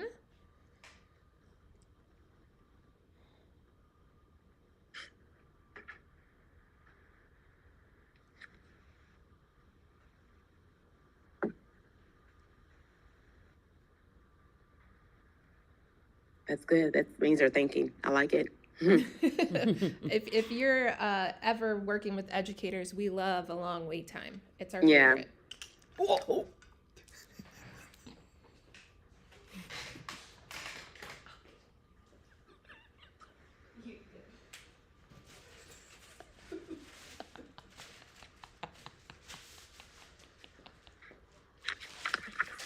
All right, so it says it reminds them a lot of what Socrates says. The smartest person knows they don't know anything at all. You can never that's good. know what it feels to be in another's shoes. So being humble about learning that side of the story. Love the idea of mindset versus skill set. Good. That's good. Socrates. I wrote that down. Okay, those are good. Those are really good. Thank you. Thank you for sharing those. You're So welcome. here are some ways that you can grow cultural humility. And so the first one is intrapersonal, and that is intentionally engaging in self-critique and self-reflection. Again, the word self-reflection, self keeps coming up a lot in this conversation. To recognize and accept biases and assumptions. And intrapersonal, which is engage in mindful, active listening, where educators are genuine in their interaction with people who they encounter to understand. And also cultural humility, I think it's a recognition of power dynamics and imbalances, and a desire to fix those imbalances and develop partnerships with people and groups who advocate for others. And I think cultural humility looks like today. You're taking this professional development and you're learning and you're growing so that you'll be able to take it back to implement in your classrooms and in your buildings with each other. And I think it also has a little bit to do with institutional accountability. I think it's very important when you're learning about culture and you're trying to become cultural competent that you have institutional accountability from the top. And to me, again, this is just Jamie talking. I think it's important that if they don't provide, for instance, if they don't provide travel for you to attend a professional development on equity, then I would question the institutional accountability. And this is just me speaking. And I've said this before too in other trainings that I've done. If they don't provide if you can't get the time off to grow and learn professional development specific toward diversity and equity, then what is institutional saying to you then? Those are just my thoughts. Can someone give me one way they think you can grow cultural humility? Just one. Anyone in the chat. While we're waiting for the lag to go, I wanted to share something Erica said. My students have to do more for themselves than I do just to make it into the building every day, and I need to respect that. I thought that was something nice. That is, yeah. Yeah, that is very true. Some of our students come in and have to get themselves ready and their siblings ready and make breakfast and do all these things before they even get to the bus stop. So yeah, that is good. Good. Perfect. Our first answer to your question from John is to travel. Have conversations with students, taking time to actively listen to them. That's good. That's real good. Going to a cultural space that you aren't used to and listening rather than talking. Okay, those are good. See, you guys I love educators. You already have answers. You already know how to grow yourself. Again, self-reflection, self-critique, all of those are very, very important when we're talking about being culturally competent. All right, so cultural brokers, again, this is another new term for me. I will define it and then I'll ask, like I've been asking if anyone has heard of it, if they kind of know, if they can give if one person can share what they know, if they've heard it. And so cultural brokers, brokering is defined as the act of bridging, linking, or meditating between groups of persons of differing cultural backgrounds for the purpose of reducing conflict or producing change. Cultural brokering. And I really like this because I think, to me, that means defined that you're the go-between. You're one who advocates on behalf of another individual or group. And I think as educators, that is definitely what we do. Would you agree, Mindy, that we are cultural brokers? Yes, and they are agreeing in the chat. They're loving like everything that you bring up. They're like having their own conversations about their own reflections. So it's awesome. Oh, perfect. That is awesome.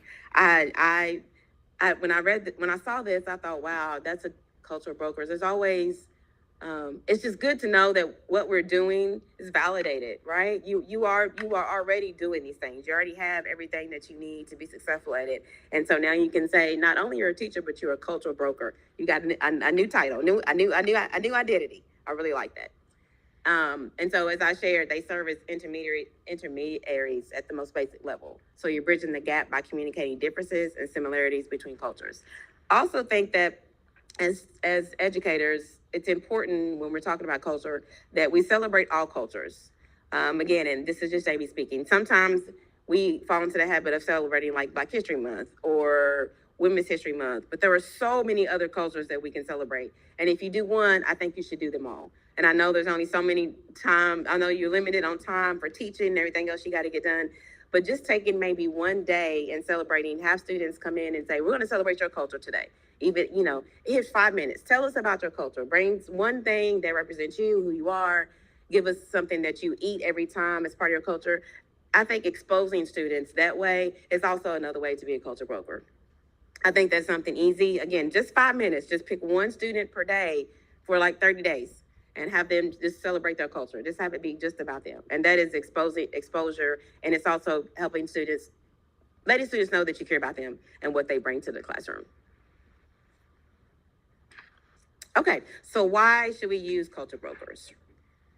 Using a culture broker can improve access and the quality of service significantly by you create trust. So as a culture broker and being that person to go between, you create trust, you build better communication, you improve the services for everyone, you enrich the knowledge of both home and school, you're building capacity in the community, again, the school community and the home community. You may not be able to have as much impact at the home community, but you are able to develop the students so that when they go home, they can begin to look at maybe how to change their community.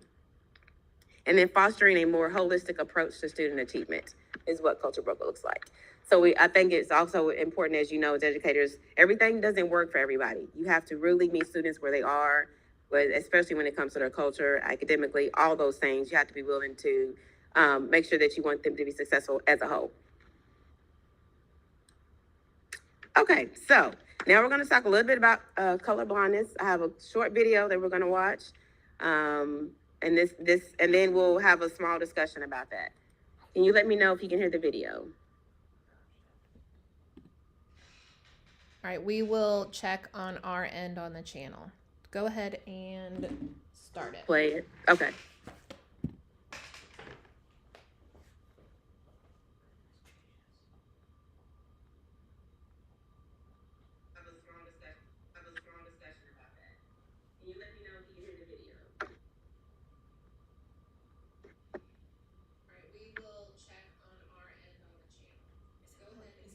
I cannot hear it.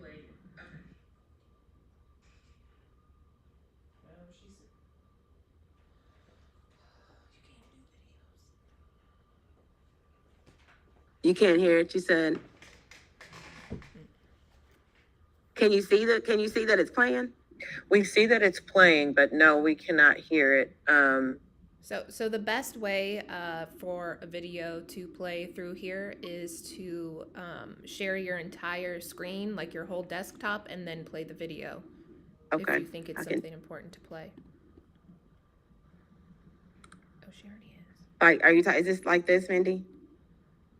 Yeah, Can you see my entire screen? Go ahead and try that. It looks like I thought you were sharing a tab. Go ahead and try that. No. Entire screen, like your whole desktop, and then. Can you hear that? No, we still cannot hear it. Okay, it's okay. I will send it to you, and then you can watch it another time. It's okay. We will drop it in the chat. Okay, perfect. We'll go ahead. We'll continue on. Sorry about that. Oh my goodness. I'm sorry. Today is just not my day.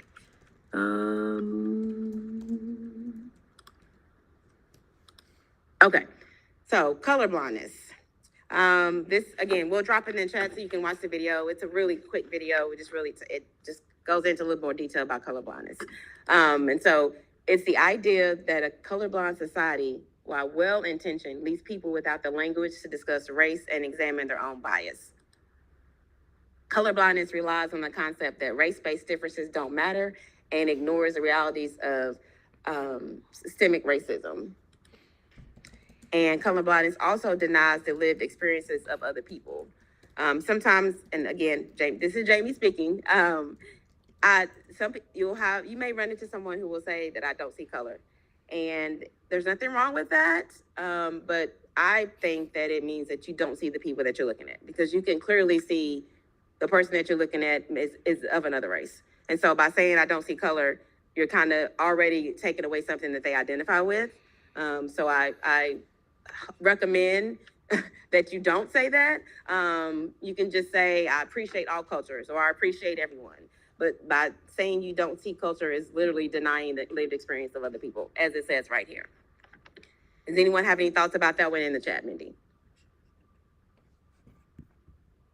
We will give them some time to share their thoughts on color blindness.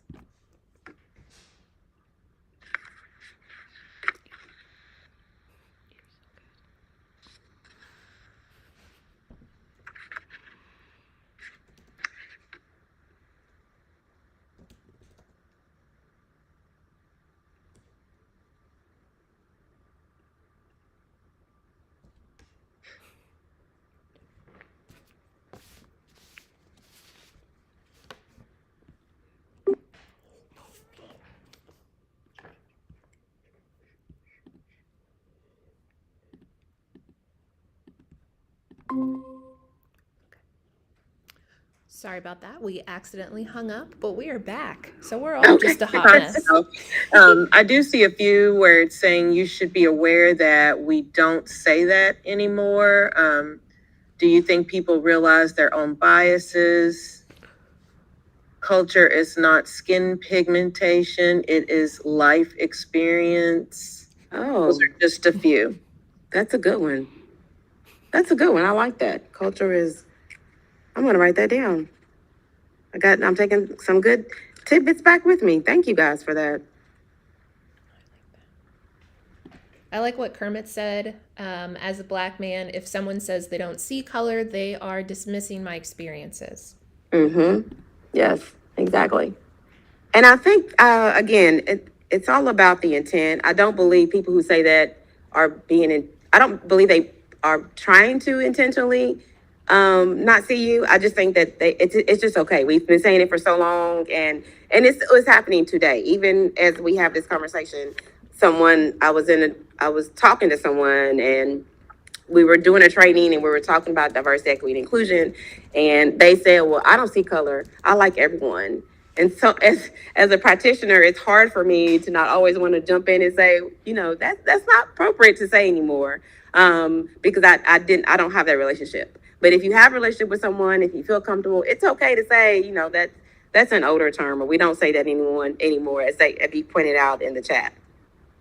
So I want to share this iceberg picture as we talk about perceptions. And to me, when you look at the iceberg, I always think of, you only see what's on top, which is the same for race. You see someone's race. You may not see, and the bottom part is what you don't see. So you may not see their sexual orientation. You may not even see their gender. You may not see all these things that our students come into the classroom with. And so the iceberg is used in several different ways. I've seen it used mostly in talking about diversity and inclusion, because they talk about the top part, which would be race, maybe their name, maybe their date of birth, all things that could be on the top. And then the bottom would be things like their traditions and their garb, or their holidays, or their food, those things that you don't see. So can one or two comment about what this iceberg reminds them of? I know you've seen it before, so what do you think of when you see the iceberg? Just one or two people, if you don't mind.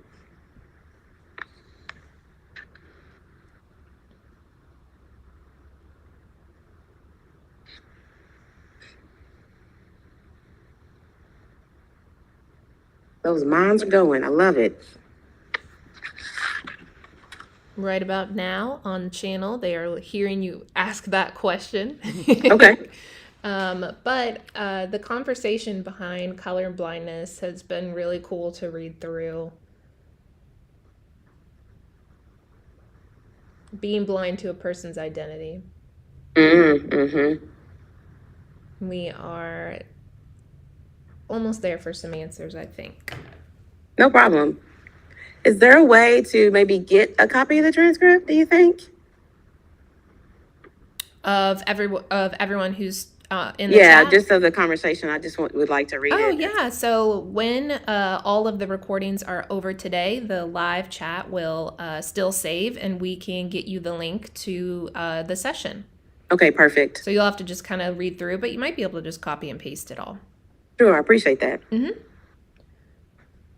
Okay, so from Rochelle, the iceberg pick is a great way to explain. PBS Learning Media has a great example and lessons for students. You never know what's going on under the surface. Hierarchy of breaking through barriers. Much more to a person than what we see.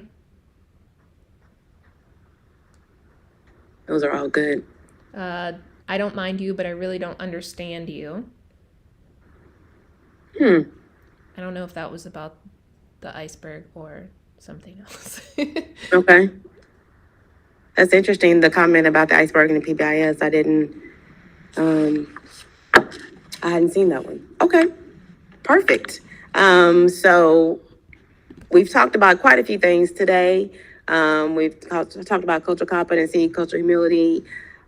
Before I go to moment of clarity, well, let's do moment of clarity, and then we'll open up for questions. And we may finish a little bit early today. Is that okay, Mindy? I'm sorry about that. I tried to.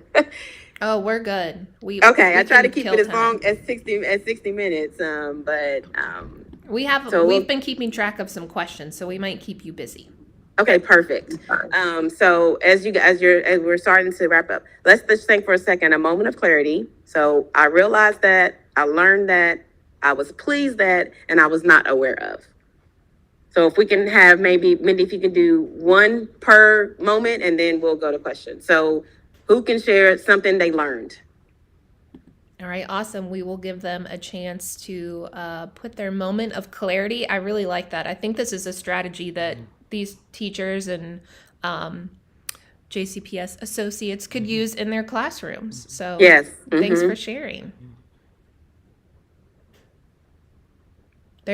Our friends are still talking about your awesome iceberg. That's perfect. That is fine. That's great. I love that the conversation is going.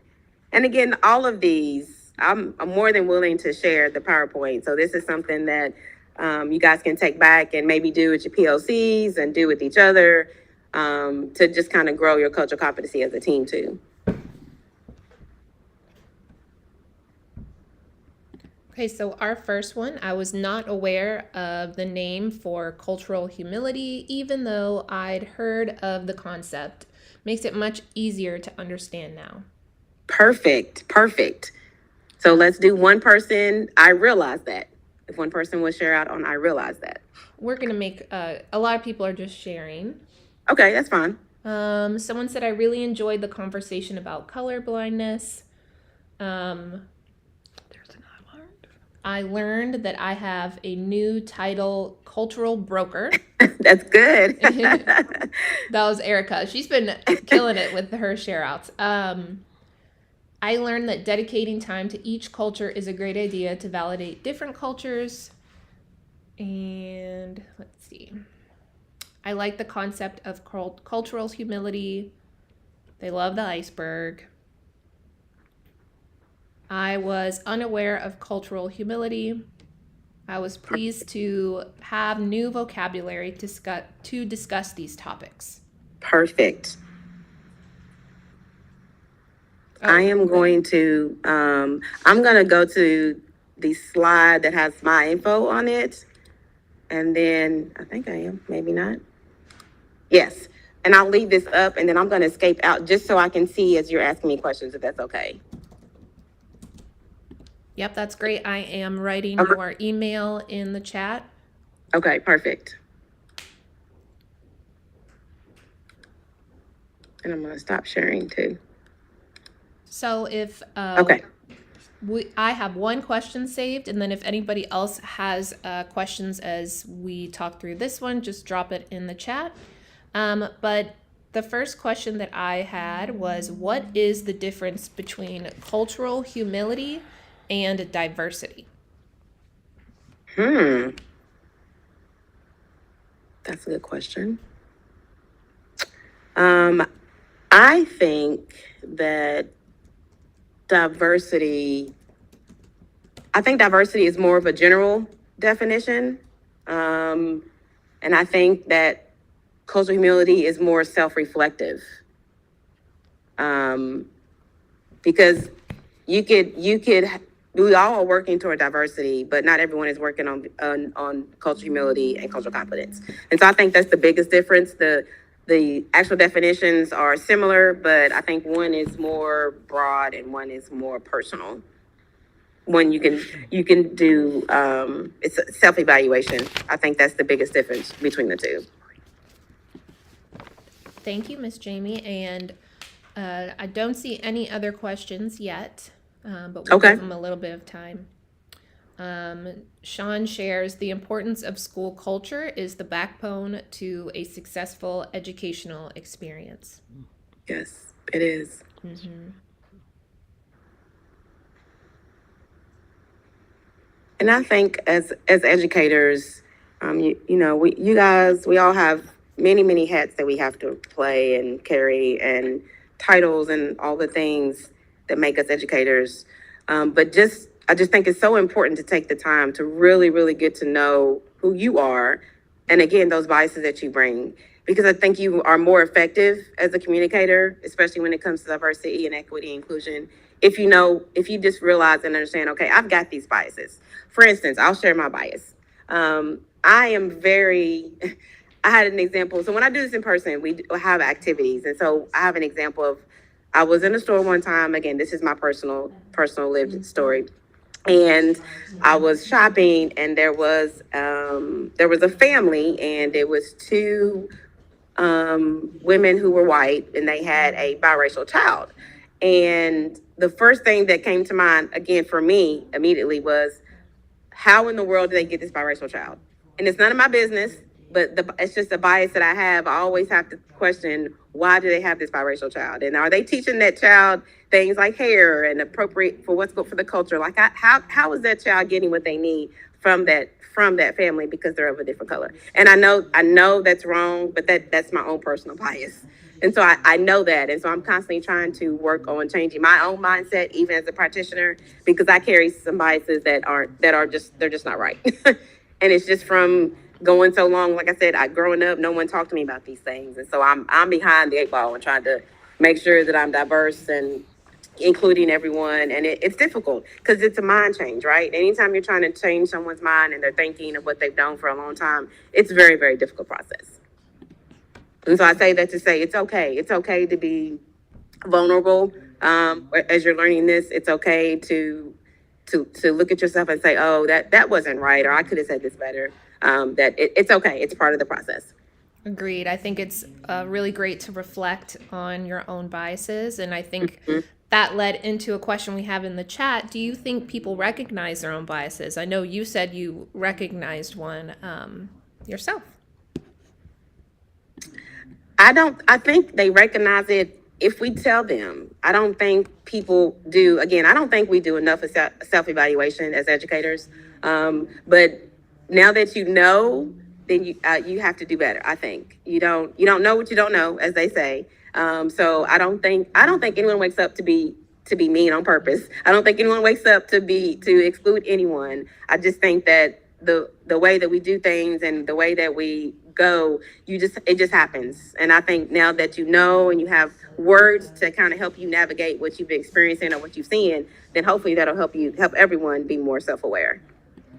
Hope that answers the question you was asking. I think you're doing such a great job. Another question we have is just a culminating question about what is or are, I guess it's our millennial concepts just as a whole. Oh, sure. So Millennial Concepts is we're a consulting firm, and it's actually through Dr. Roger Cleveland. And we go into organizations and do things like equity audits and assessments. They do desk audits. So we come in and just kind of look at your school and see There's a whole checklist that Dr. Cleveland and his team has created, and we just follow. We could observe classrooms. We talk to teachers. We talk to students. We talk to staff. We just come in and help you assess the culture, and then give recommendations of how you can do better if you want to. When we're invited in, they want us to come in, and so there's usually sometimes it's more reactive than proactive. And I think that's just the nature of diversity and inclusion. We are always reacting instead of being proactive. And so as Millennium Learning Concepts, we do these kind of things. And we do trainings. We do all kind of trainings that you have. There's several of us that are capable and knowledgeable to help you with whatever you need. Thanks for sharing that. I know a lot of our people in the chat are fans of Dr. Cleveland. Yes. So it's really cool that you get to work with him. We have another question. How do you balance school and the home culture that students come to school with that is conflicting with cultural humility? I know you've got to take a second to think on that one. That was a good. Yeah, that's a good question.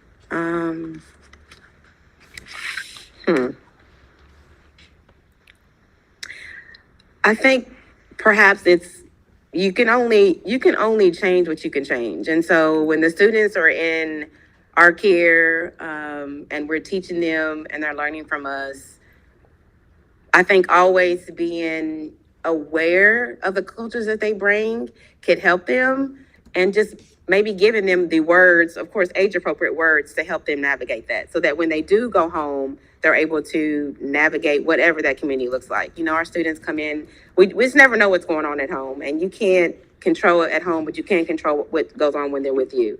So as you're in the classrooms and you're having those conversations and you're doing your self-evaluation, just stop and think for a second, how can I increase their awareness of culture in the classroom? Again, it could be as easy as just celebrating different culture once a week or every other day, or however you feel. I think something so small is the beginning to help them see what culture looks like. And you could even start maybe defining culture for them and say, this is what culture is. This is what you bring to the table. Now share that. And then just having those conversations, I think, could be a possible way. What do you think, Dr. Bibby? You have any?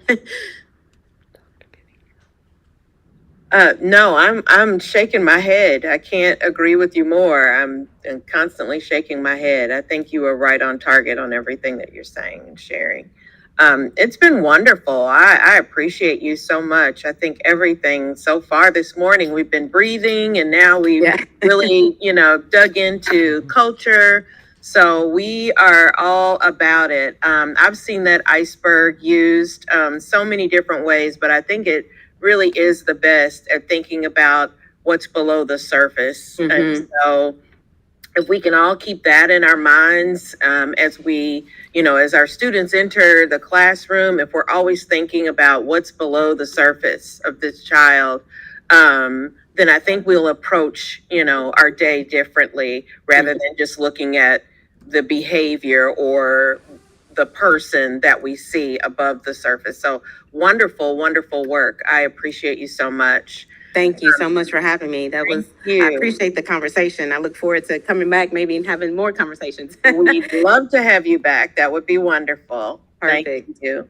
Thank you. Thank you so much, Mindy, for your assistance today. Thank you, everyone, for participating. And again, you've got my email. Dr. Bibby and Mindy have it. And I'll email you the video, and then you can share it, disseminate that way, if that's okay. So that's wonderful. Thank you. Perfect. All right, you all. Looks like we're ready for a break. Well, but make sure you can get back onto the channel. Don't leave for too long. Our next session starts at 11 o'clock with Joel Cotty. You don't want to miss Joel Cotty. Trust me, you don't want to miss him. He is so much fun and engaging, and he will be up next. Then we have another live video at 12.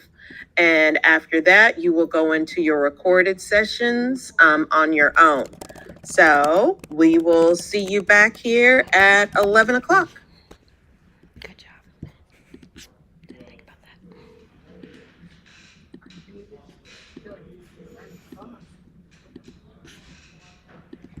What are you?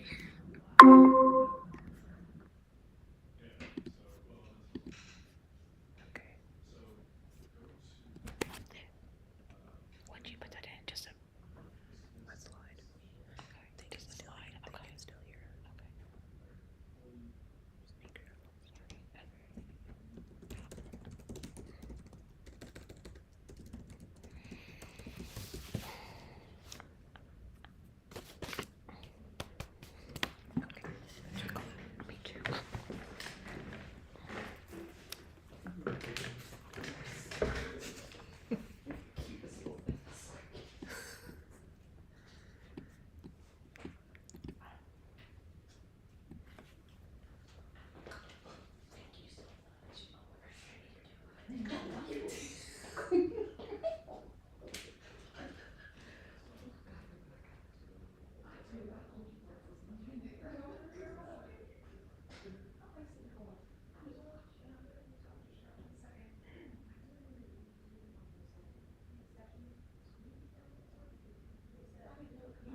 Come on.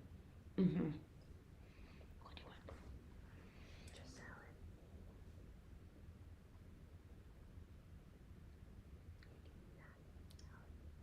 Italian or Spanish?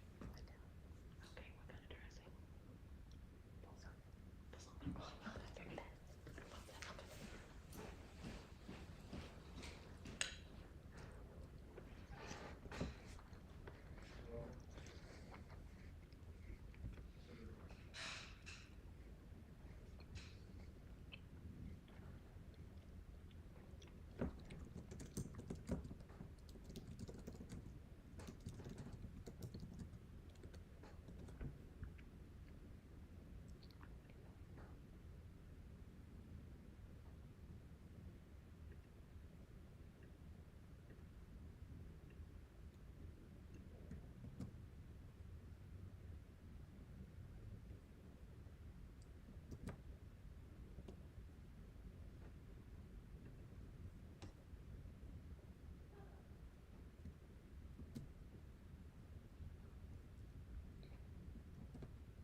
Oh, if you guys can hear me during the break, we use a YouTube Live OBS system and we can't mute ourselves. So I'm trying to be very quiet, but we know that you can hear us. So hello, and I'm sorry I'm eating oatmeal. I'm trying to be quiet. So thanks for telling us. I even had my friend text me. So hi, Teresa.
Someone said they had oatmeal too.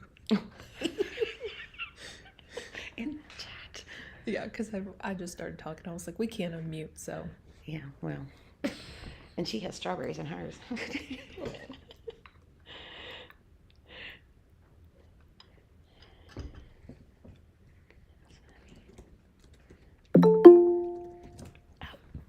Could be Joel. Let's see if he's at the ball field. Hello, Joel. We are live, so anything you say now, everyone will hear. But we are not starting until 11. Okay.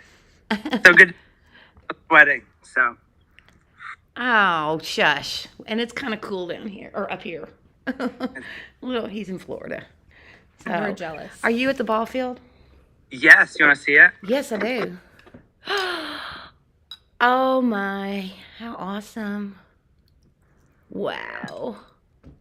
It's pretty cool. How's the day going? It's going well. We had a little technical difficulty, but it's okay. We're good now, I think. We're doing good. Doing good. Excited to hear you. The wind, but I think maybe I'll stay in my car. Okay. So the wind's still windy down there, huh? Look okay, and I can kind of move in and out a little bit. Keep it Okay. interesting. That works. Looks good. Well, we have about 8 minutes. He's You poor sweating. thing. Oh, We're freezing please. down here. We got sweaters here. on and everything. We have sweaters and boots, and you're down there sweating. Oh, like spring break right after today? Yes. Well, today's the flex day. But yeah, next week is spring break. Sure is. They finished. They're on spring break. Yes. Oh, that's exciting time. I know. No. But I have to work, so it's okay. It's all right. We're having a great day. Yes, because we we are. get to see you. Aw. And I cannot wait to scream onomatopoeia. That's been my favorite favorite thing. I might have to. I always try to gauge who's seen what, but it never quite works because people have all. But I also have different stuff, so it'll never be the same. How many are there right now? We had almost 300 this morning. So they're on a break. So they'll probably pop back in, but we have about 212 right now. Hey, that's so cool. Gotta take this.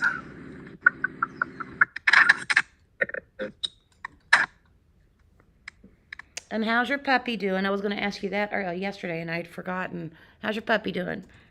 He's amazing. You know, he's working with me at my school. I need to talk about him a little bit. Do you? Yeah, he's a golden, right? Yeah, golden retriever. Yeah. And he's broke fights already. So he's got a job, and then there's a program building that's kind of picked him up and said, can we borrow him for an hour for some of our kids with anxiety? And so he's working. That's amazing. I know. I thought about putting my dog, which is a golden as well, to work, honestly, because he's amazing. He's just the most calm, soothing dog you could ever run across. He's just probably one of the best I've ever had. So. Well, I'm going to stand up and just get a little more fresh air and see if I can dry off a little bit more. How are we doing on time? What is it? You've got 6 minutes. Okay. Yeah, I'm gonna we'll see you shortly. hopefully stop sweating a little bit more. Okay.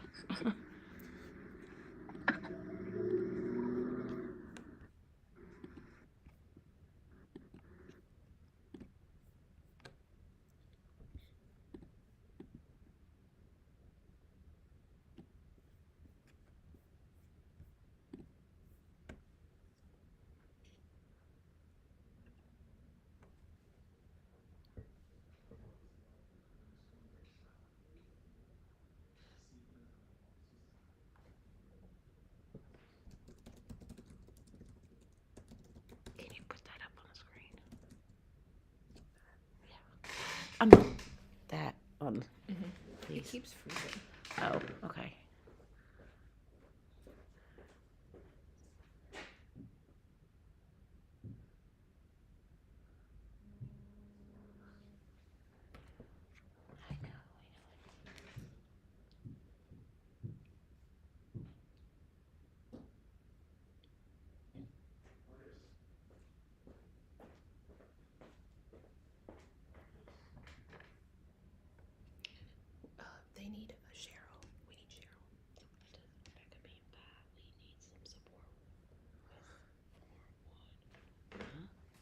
So, tell her. So people can't fill out Form 1. It like closed. Gotcha.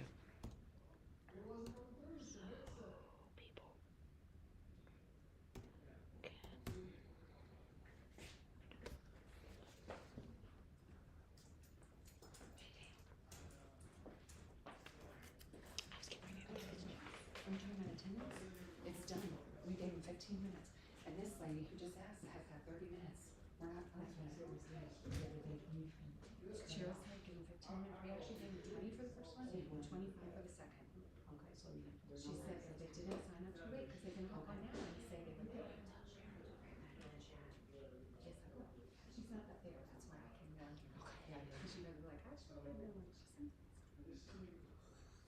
Okay, so basically, yeah, that's what she's needing. Because when we lose right there, let me just say 15, we'll finish up this other. So we're 11 to 12, right? With this one, I'm going to say it's going to shut off at 12:15, and we're going to get into 12:20. And some reason she used the wrong email address. It doesn't matter. Yeah, because they have to go. You can put in my Gmail, but I still say Jennifer Fisher. Right. We still go by the email.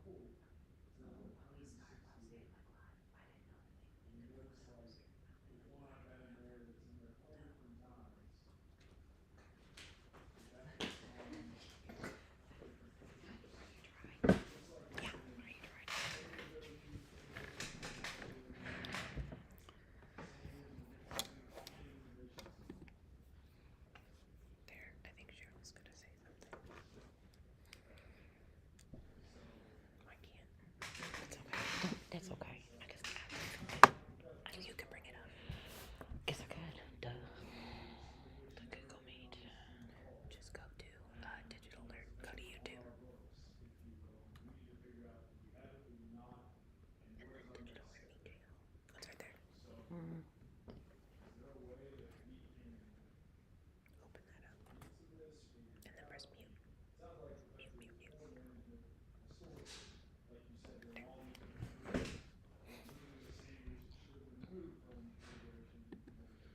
Are you feeling better, Joel? You're muted, but you're smiling, so we think you're fine. All right, awesome. So we have about 2 minutes until we get started. But we have now confirmed that every time that we send out those registration forms for each session that you go to, they do close in a certain amount of time. So you have to be sure that you fill those out. So for session 1 and session 2, session 1 is closed to fill out. So if you're having some trouble, we'll have to figure out how to help you. But as of right now, session 1's form is closed. So if you are here ready to learn with Mr. Joel, we're really excited to have you here. Towards the end of his session, we will drop that form link in the chat and make sure that you fill that out quickly for credit. But we are so happy to have Joel back. If you were at our last Flex Day, which I was, we got to experience a one-of-a-kind experience, and we're going to get to do that again today. So you have about 1 minute, and then you can get started.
Uh-oh, where'd he go?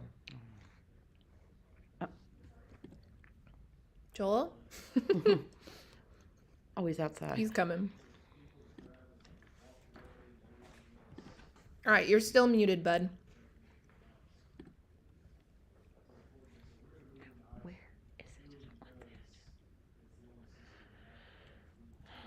it? All right, it is 11 o'clock, so we are ready to get started. Here from tuning in from Florida. Welcome, Joel. Hello, everyone. Thank you again for inviting me to share a keynote with you. Pre-pandemic, I hated all things video, all things virtual, and now I've learned to embrace it. And here I am coming to you from West Palm Beach, Florida. And in the background here is an independent minor league spring training camp that I was invited to. In fact, I'm playing in right now. That's why I'm a little sweaty. I just flied out to center field. And some of you may be fans of Brandon Phillips, and he's back there. And I got to play with him the last couple days. And I'm going to share some things leading up to that. And you'll understand why at 45, I'm still here trying to compete at this level. And I'm really excited. I'm going to share something with you that I haven't shared in keynotes before. And I feel like it's been since 2016. Every year I've been invited to share this work with Jefferson County Public Schools. So you guys give so much back and are part of this algorithm of Ignite #LoveInSchools. I'd love to know in the chat how many of you have seen me before. Even if I review a few things, you'll have new things in here. But the reason I chose that algorithm, #LoveInSchools, is because it's constantly building and evolving, but it also connects us. And every time I speak, somebody will connect with me after or say, read this book or hear this happened to me in my school community. And it just makes it better. It's not me. It's part of the work and experiences that I've done, but I love seeing it evolve and grow. There's some people in your district that I want to give shout outs to who I've watched over the years who have really nailed some of these strategies that I will share with you today. So it's baseball theme. We're at a baseball park. It's April 1st. Typically, it's opening day around this time. Obviously, baseball had some strike issues. They got a little bit later start. But spring, rebirth, renewal, and spring break. Something tells me you guys are on the cusp of spring break. So I have to start with my all-time favorite movie line, which is from the old Moonlight Graham. From Field of Dreams, played by Burt Lancaster, the legendary actor in his last feature film role. And he said to Kevin Costner, he said, we just don't realize the most significant moments of our lives while they're happening. And as a kid, I watched that movie over and over again. And it hit me every time. I'd get goosebumps on my neck and arms. And one day that Field of Dreams like voice kicked in and said, well, why can't you enjoy those moments and hang on those moments while they're happening? And so as a kid, I did. And, going to the ballpark is one of the ways to mark time, mark moments, make memories. But it seems like it slows down. Like you're sitting next to fans, talking to fans, sitting with family, anticipating, going for batting practice, tailgating. It slows time down. And so on the cusp of spring break, I want you to do that right now. So just kind of exhale and just know that, in a week and, in 10 days, Sunday's going to spin around and you're going to give anything to be here right now. Hopefully because my keynote's going to be really awesome. But mainly, I know it's because then you have the weekend and a full week of spring break ahead of you. So when you just kind of hang and mark time, you'd be amazed how much more fully you live, but also how many more opportunities there are to connect and create experiences, whether it's at school or whether it's in your life. And so part of what we do with Ignite #LoveInSchools is challenge everybody in their own way to be present more often and just hang on these moments. Now, I was telling you about that line, Field of Dreams. So I remember being a kid and playing catch in the backyard with my dad, going to the Brewers games, Milwaukee Brewers games early, staying late for autographs. Some of my favorite memories, and even just fishing, sitting in a rowboat, catching, a little perch and just kind of reeling them in and just being like, you know what? Someday I'd give anything to come back here and live these moments again. And it's so true. Some of you have heard me speak know that my dad completed suicide in 2009. Yesterday, March 31st, would have been his 80th birthday. And so I want to honor him and what I'm talking about here, because actually, and I have pictures of this, it's almost very surreal. After the game, some teammates and I were just hanging on Brandon Phillips, kind of every word. He's talking, giving tips and, kind of encouraging us, talking about how baseball is like life and so forth. And he's like, does anybody have anything else? And you've heard me say too, when the spirit moves you, you have to move on it. So often we feel something, we know something, and it says, go do that, go be that. And we say, no, not now, not me. Maybe next summer, maybe when the kids leave the house, maybe when I retire. I've learned that when something moves, just move on it. And more often than not, it puts you right where you need to be. So Brendan Phillips set me up, and I'm like, yeah, if you don't mind, it would have been my dad's 80th birthday.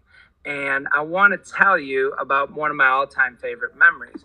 But before I do that, I want to explain one of our strategies that is very powerful and impactful in schools and at home and in the community. It's called Amp Up the Awe.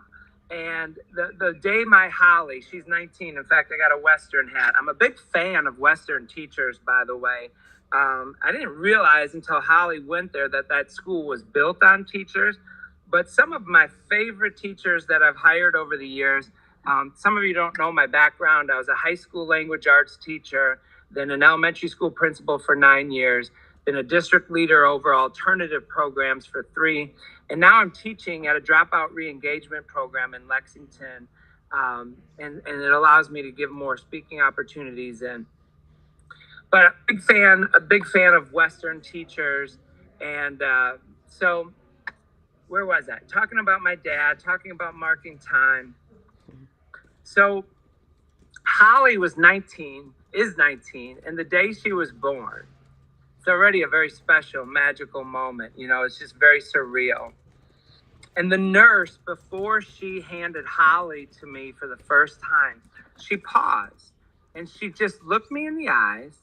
She said my name and she said, "Oh, Joel, she is the most beautiful baby I have ever seen." And I was like, oh my. I mean, not only do I get this brand new baby that is now my daughter for the rest of my life, but I hit the lottery. She's the most beautiful baby that nurse had ever seen. And I'm like doing the math. I'm very competitive. My wife's pretty competitive. This was not a young nurse. So I'm like, I've got like the seventh wonder, seventh beauty, just this amazingly beautiful girl. And every moment I've looked at Holly, I've thought of that moment. I thought, yeah, she's just, amazing.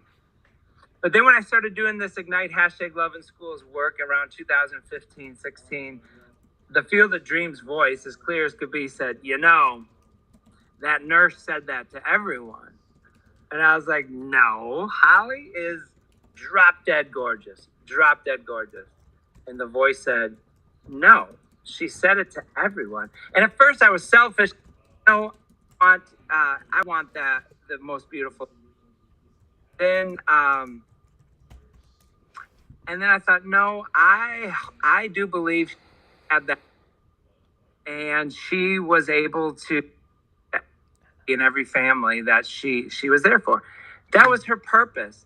That was her mission. She was on point for those few seconds. And so that's what Amp Up the Awe is. It's just being present, locking eyes. Eyes are the window to the soul. And honestly, those masks, I think it just made it easier to lock eyes, right? There's less to see, so we locked eyes. And even those kids that don't want to be seen, and, we have those days too. Some days we wish we were in a hood or a fort or under the desk. Every kid deserves to be seen and valued and known. And so amp up the awe.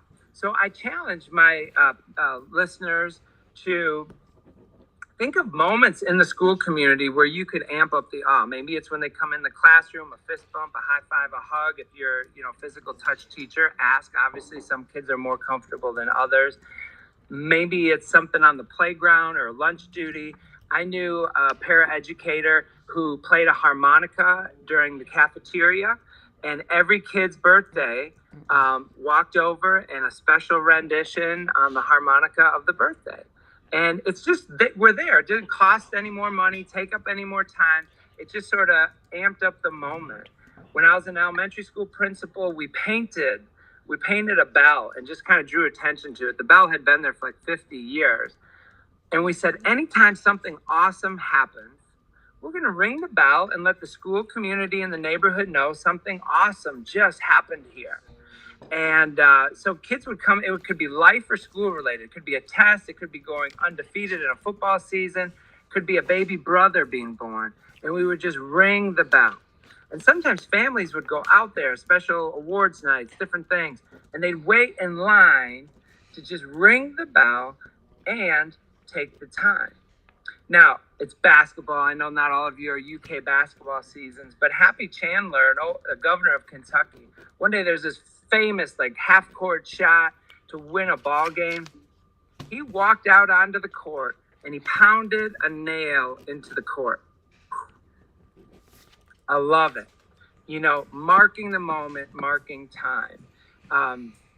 So I also challenge people, not only do I want you to kind of find ways to amp up the awe during the school day, do it at home too. Maybe it's when you come home for the first time. Maybe when it's you leave. For me and my daughter Daisy, it was every time I tucked her in and I would kind of stretch her dimples, or I'd say, let's invent a cereal or an ice cream, because she would always her eyes would be so ready for sleep. And I just liked hanging on that moment because I know she's not going to stay little. She's not going to be under this roof forever. So again, that's the key. Pausing, hanging, enjoying the moments while they're happening, almost like taking them all in like a documentary filmmaker. And honestly, if you do it, you can go back, almost like at a DVD. You can go back in chapters. I can go back to when Holly was born. I can go back to when she fell asleep on my chest. I can go back to when she was teaching me how to ride a bike, because I was so present and so grabbing all those moments. And see, I do believe that love is limitless. So that's part of the algorithm. I can put that good stuff there. I don't have to focus on the bad stuff, the tough stuff, and the other stuff the media or social media puts in there. I'm constantly in control of what I put in my own algorithm, that I'm running the story of my life. Now, you can also amp up the awe in the community. I tell the story of how I like to do it in the grocery store. Okay, in the grocery store, anytime there's an interaction at a checkout line, instead of just going through the routine and just barely being present with each other, bring out the best in the person. Make it about him or her, a new tattoo you notice, or earrings, or hairstyle, or ask about a name. Everybody loves to hear their own name or talk about their name. You'd be amazed what those interactions become once you are both present and caring about each other. But let me bring it back to my dad. That's why I set up with Amp Up the Awe. Some of you may know this baseball player. His name was Glenn Briggs. He played for the Milwaukee Brewers, and then he later played for the Cincinnati Reds. In fact, in the World Series, he swung and missed and broke the bat on his back. That's how strong he was. But he was a very stoic player. He very rarely interacted with fans and teammates. And I would always go early, try to catch batting practice, home run balls with my dad. And my dad would always find his own section where there's nobody around, and he never got balls. I said, Dad, come here, hang over the wall, run down this aisle. Let me help you increase your chances of catching a ball. And he always said, nope, I just find my own area and I stop. Well, one day a ball was hit and Glenn Briggs moved like he was going to catch, but it was over his head. He just watched it turn. Then I thought it was coming toward me and some of the other fans. We started pushing, but it was over our heads, and we turned and watched it go right toward my dad's section. And he took 3 full strides, and then he dove full body, full extension, about 3 feet above the bleachers. And he caught it with his body parallel to the bleachers. And his momentum just kind of took him bouncing on the aluminum bleachers, and his skin just screeched. he held on. It was an amazing catch. Amazing catch. People who were there were like pointing and talking about it. I ran up there and high-fived him, hugged him. He slammed the ball in my glove, gave it to me. What a moment. What a memory. To this day, it's one of my favorite memories. But watch what Glenn Braggs did. It was totally out of character, but something moved in him, and he said, all right, that was unbelievable catch, and I'm going to go put the exclamation point on this moment. So when he walked over to me, I'm like, what? Glenn Braggs is coming? He's coming to talk to me? So I lean over the wall, and he said, hey, do you know the guy that just made that catch? Of course he knew. I knew him because I just hugged him. I said, yeah, that's my dad. That's my dad. He said, good.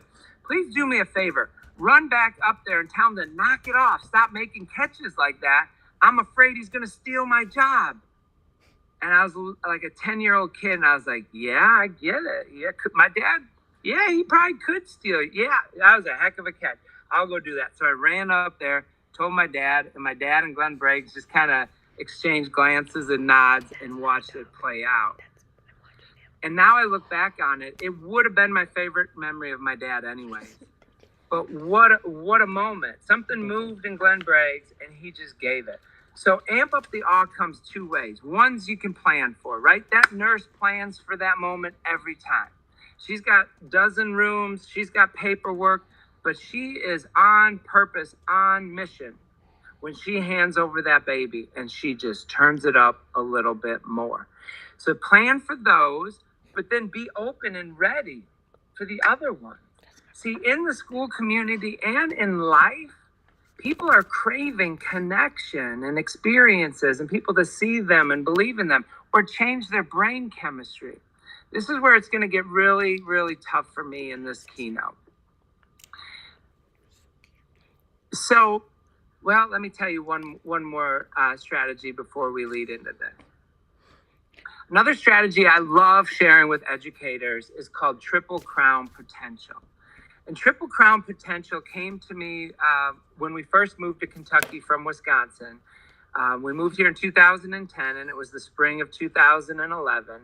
And in Lexington, our family bought a home just on a little piece of Calumet Farm that got cut off by New Circle Road, if you know the area. And so I was telling my daughter that some of the most famous horses lived on this property, and Calumet Farm is probably the most famous horse farm in all the world. More Triple Crown winners have come off there than anywhere else. And so Holly, for her third grade school project, she decided to call the farm and do some research for the History Fair project. And Bill Whitman, the manager at the time, answered the phone, and he said, Holly, bring your family Saturday morning. I'll give you a tour. So we started telling people we were going to Calumet Farm for a horse farm tour. And people are like, these people from Wisconsin, they don't know what they're talking about. Calumet Farm is sort of like sacred ground. It's had a troubled past. In fact, there's a book called The Wild Ride. And a lot of wild, kind of tough stuff have happened even since that book. So they don't really give tours unless you're the governor or Coach Calipari or the UK president. But sure enough, we pulled up, and there Bill Whitman in his spurs and hat. He opened the door and gates, and there we went for this like 2-hour tour where the stallions do their thing. We didn't see it. It's kind of violent and dangerous, so don't Google that on a work computer. But we saw the mares that were pregnant. They were days away from giving birth, and they're still running because that's what they do. They're race horses. I'm like, honey, look they're still running. And these horses were just popping out of their bellies. And she's like, I was like, look, I'm not saying you have to run. Like, just look at them. That's amazing. And then we were able to pet these 3-day-old foals, just these fragile little $1 million foals that we're going to sell. And I said, we get to pet and love on these? And they're like, yeah, we want them to be around people as much as possible because they're going to be around trainers and jockeys and fans. And so, yeah, we want them, surround them with as much love and attention as possible. We even got to see the cemetery where Calumet Farm has buried some of their most famous horses, Triple Crown winners, and they are known for burying their horses whole, not just like the hooves that they sometimes do or the heart, like a big hole, that horse is in there. And Bill Whitman invited us into the offices. We saw some pictures and trophies. And he said, do you have any questions? And I said, yeah, I got a question. Like, why are we here? I heard you don't give tours. He said, well, it's kind of my thing. If a student calls and they're genuinely interested in learning, I drop what I'm doing and I make it happen. See, that was his amp up the awe moment. That's his way of giving back, keeping him reminded about how special this is, being on mission, on purpose, and he just gives it. And then Holly said, I have a question. How can you tell if you have a Triple Crown winner? And this was in 2011. So you horse racing fans know there had not been a Triple Crown winner since 1978. And Bill Whitman said, well, since the start of the Calumet Farm, our philosophy has been we treat and care for every foal as if it is the next Triple Crown winner. And I thought, wow, that's powerful. So as a principal, I brought that back to my school community and I said, that's what we do. Every day, every kid, every moment, we give it, we pour into him and her as if they're the next great president, artist, welder, teacher, parent, whatever. There's something unique and special inside every child, and it's our job to see it, protect it, and help them see it too. But over time, this Triple Crown potential strategy has evolved, and it's sort of bookends. Its Triple Crown potential also has Triple Crown risk, right? These $1 million racehorses are dying in record numbers on our tracks the last few years. They can break bones and have to be euthanized. They can get sick and get infections, and they're never the same. And so when you come at people the same way as if they have this Triple Crown potential, but also always just be close by, loving, nurturing, caring for, being careful, or just being empathetic enough to know that we don't know the risks they're in. We don't know the trauma they've had or currently have. And when you come at it with those extremes, it's so powerful. And you need to do this with your colleagues as well, and the families that you care for and interact with. We just don't know what is going on and what they may need. And this is where it's going to get tough for me to say. I've not really shared this story. I've never shared it in a keynote. But some of you know how much I love baseball. And so my dream, ever since I was 5 years old, was to play professional baseball. And you know, when you're 5, it's really cute. People say, what do you want to be when you grow up? And you're like, oh, I want to be a professional baseball player. They're like, oh, you're so good. You're going to do it. You're going to be great. But every year that clicks by, it gets harder and harder. And people are like, oh, okay, what's your plan B? And I got to high school and I'm still telling people I want to be a professional baseball player. And my freshman English teacher, Tad Wenty, classic journal topic. She says, what do you want to be when you grow up? It's just kind of a way to get to know us. And of course, like Ralphie and Christmas Story, I'm pouring out my heart and soul on the page, you know, just what I want to be, baseball player.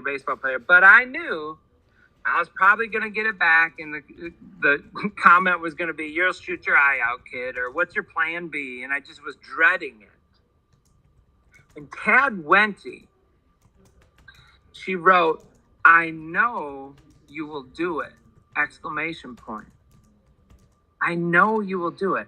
That comment on the side of my journal entry, wow, did that do so much. Instantly, I did now know my plan B.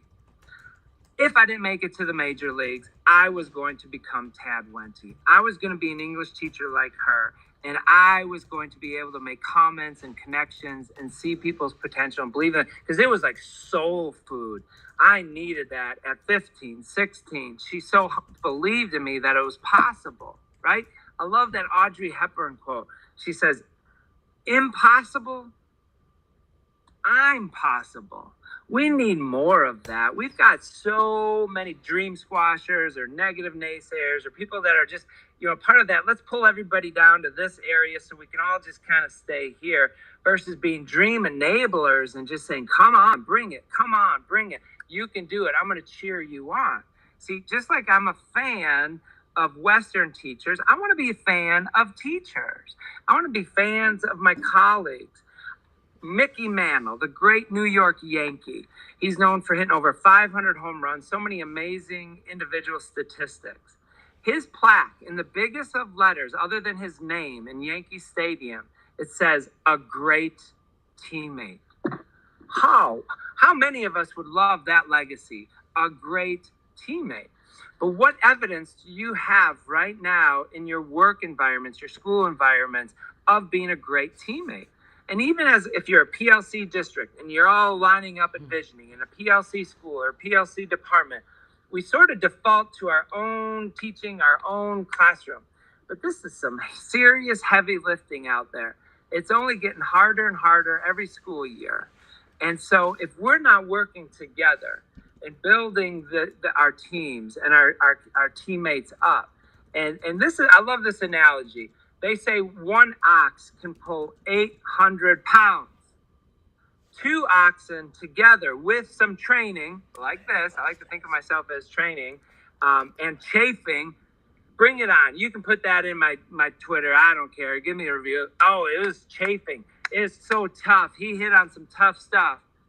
But you know what? Tough love is still love. So with some chafing and training, oxen can pull 2,400 pounds together. So think about that. 800, 800, but together, 2,400 pounds. And we need to do that.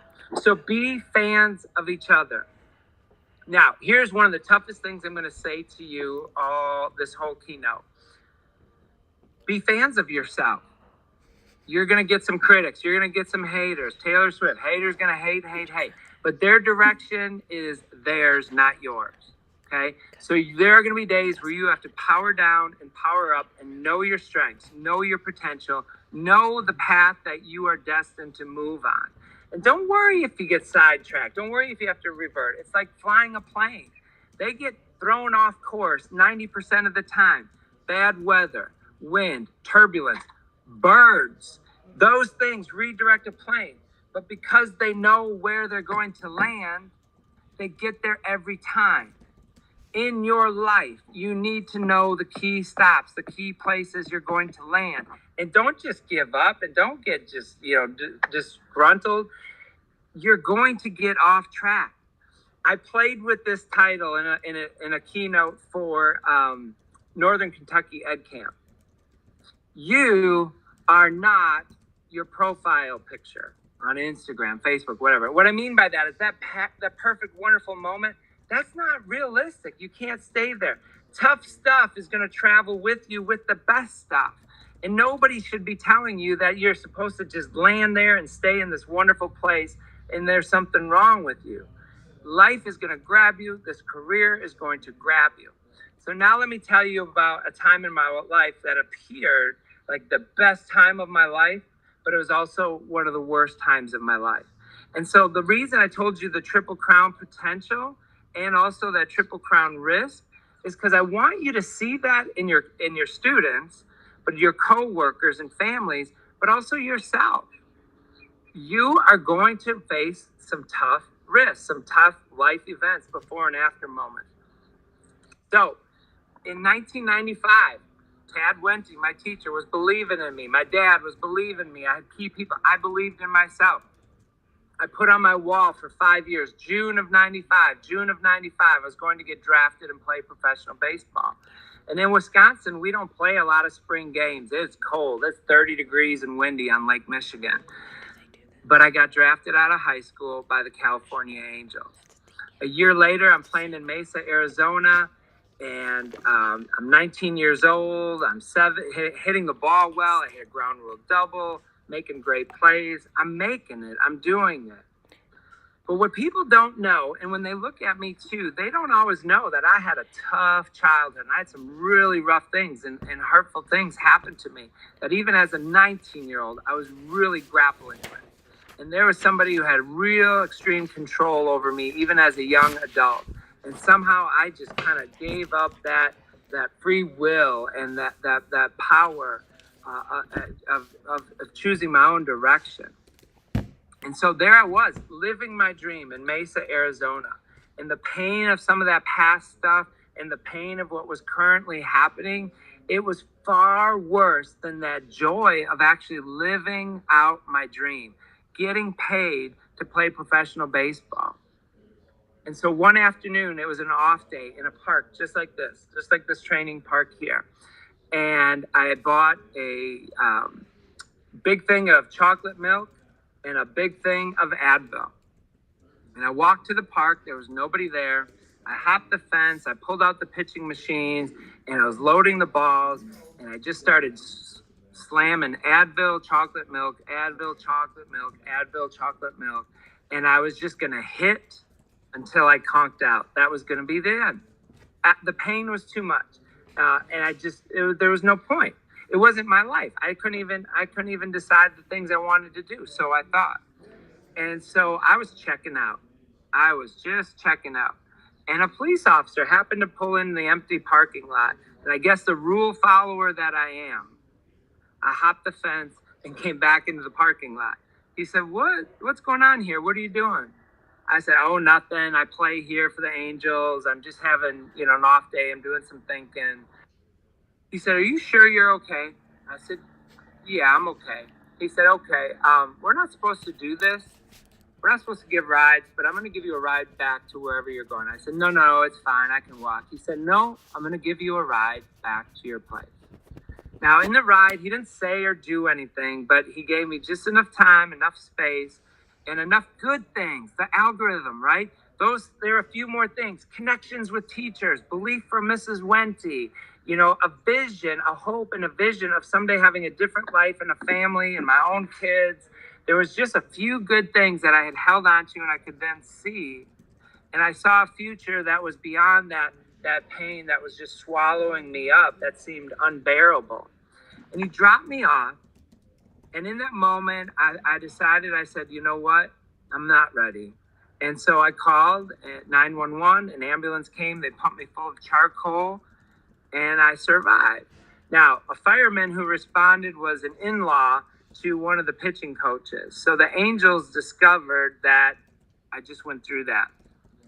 They pulled me in and said, okay, we invested in you. We care about you. We want to get you help.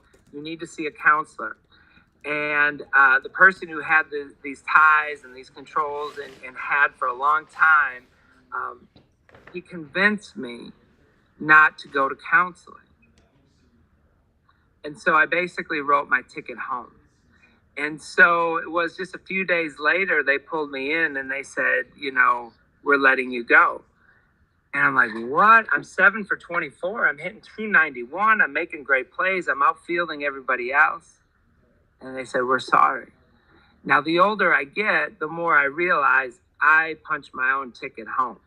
You don't get to tell your organization, things that are important that you're not going to do. So I was a liability. They weren't going to keep me hanging on if they couldn't give me the right kind of help and support. So that's sort of some of this unfinished business, the stuff in the basement, like Rocky always said, Rocky Balboa, right? So here, every year, I set the goal of saying I'm going to be in as good of shape or better than when I was 19. And so that's kind of what I'm tracking. I stayed and played adult baseball. Now, let me tell you about creating a dream-chasing and dream-enabling culture in your classrooms. Your students are dying to know you. They want to know any and everything about you. And you show up as teacher, paraeducator, principal, assistant principal. You are that, but you are so much more. And one of the most powerful teaching tools that I know is modeling, right? So in real estate, we say location, location, location. We say modeling with teaching. Because those kids, any age, 5 to 18, 19, they are watching you and tracking you, and they care so much about you. And so if you give them a part of you, if you open up, if you're vulnerable, if you put your heart and soul out there like a dream, you've created a connection, but you've also created sort of an instant fan or a coach or somebody's going to hold you accountable. The kids will hold you accountable too. They will cheer you on. They will connect you to resources or different things. So I was a young teacher, 26, 27, I'd have to do the math. And they're shooting a film in Milwaukee where I originally was teaching in that area. And Mr. 3000, you might have seen the movie with Bernie Mac. Well, they filmed it in Milwaukee and they needed extra baseball players. So my students said, like, Mr. Cotty, you have to try out, right? You're still playing, you're a former minor leaguer. They're going to put you in the movie. So I took a personal day, I tried out, and I got cut. I had to come back, and they're like, what? We thought you were good, Mr. Cotty. You can't even make it on a fake movie? Like, what? I was like, I know, I got cut. But isn't that wonderful? Isn't that wonderful that you can model that it's not easy and there's detours and you try and you fail? And around that time, I was so young and naive and confident and bold. I used to say things to my students like, if I died and became and was known as the world's biggest failure, in fact, they could put it on my gravestone. You are the world's biggest failure. I said, I'd be so good with that. And my students would scratch their heads. They'd say, what? Mr. Cotty, why would you want to be known as the world's biggest failure? I'd say, because that means I'd have to try more than anybody else. And I'm going to have fun doing it and meet some great people, encourage some people along the way. And I'm going to go down as the world's greatest failure. How about it?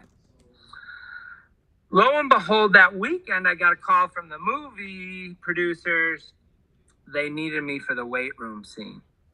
Duh, right? Like, typecast here. How do I get away from the weight room scene? So I had a one-day shoot with Bernie Mac. They paid me $78 for 10 hours. And I had that experience with Bernie Mac. In fact, he would come and there would be a woman who would take lint off his shoulders in between every take. And I would tease him. I'm like, Barbara Mac. Like, you're like Barbara Streisand here. Do you need a pink toilet too? Like, what's your story, buddy? He's like, go easy on me. I'm going back to my trailer. Somebody stop him. And I was just razzing him. And I said, Bernie, can you share the lint roller? Like, nobody's paid attention to my lint all day. It's building up over here. And the next take, the woman that was kind of taking care of his lint skipped him and started working on me. And he's like, this is outrageous. I'm leaving. This is over. And there I had that moment with Bernie Mac. My daughter says, Dad, you're like Forrest Gump. You have all these Forrest Gump moments. But to this day, you can Google just the trailer. It's a bad baseball movie. I shouldn't say bad. It's okay. But even like pizza, bad pizza is still pizza, right? So it's a baseball movie. You can watch the trailer, and when he falls doing his girl push-up, I'm the guy in the background doing this. I know, I crushed it. I totally crushed it. You can see me in a couple other parts back there, but there I had it, standing close to my dreams, putting on baseball uniform, kind of in a baseball movie. It feels amazing. Even if you can't fulfill your childhood dreams, standing close and moving in the direction and having people cheer you on and encourage you, in your classroom, what more would you want? Okay, so fast forward, life is marching on. Life is marching on year by year. I'm still playing at a high level, staying in shape. Every year I'm trying to set that goal, stay in as good of shape or better than when I was 19. So about 4 years leading into June of 2020, I did the same thing. I wrote June of 2020 on my wall like I had done June of 1995. I didn't know what was going to happen, but I knew something special was going to happen, and I had to be in it and had to be ready. So I was tracking and practicing and working out and playing for June of 2020. Well, then the pandemic hit, right? So, but here's the beautiful thing. I got to teach you about a strategy that I like to call show your ask. Show your ask, people. Everyone I know has a big ask. A-S-K. I feel like with the sound and the lawnmowers and the wind, maybe I better say that. Show your ask. Send out the ask vibe. Be the ask man. Just see, as educators, we don't often advocate for ourselves. We say, well, let me take care of my kids here at school. Let me take care of my colleagues, my principal. I'm on this team. Oh, I got my family. Let me take care of them. Let me do that. And then there's not much left for you. But again, modeling. We want our kids to advocate for themselves and their families and their communities, right? Our success is going to be defined by their ability to do that. But are we doing that? And if we're not, you need to, because they need to see you firsthand. And I do believe this now more than ever. I believe never before in the history of education, and probably never again from here on out, will there be a better time to personalize teaching and learning than now? Because we don't know how to engage kids like we had before the pandemic. So it's your job to bring your A game. So what is going to make you feel the most passionate, purposeful, excited to wake up Monday morning, mind over mattress, shoot out of bed, and go conquer the day and make a difference with your kids at school and your colleagues at school. What's it going to be? Dream chasing, dream enabling in the classroom, in the school culture is just that. So I'm going to share some questions that there may be some time in this hour, but I want you to take it with you in your drive home, when your head hits the pillow, when you wake up. Okay. I already gave you one question.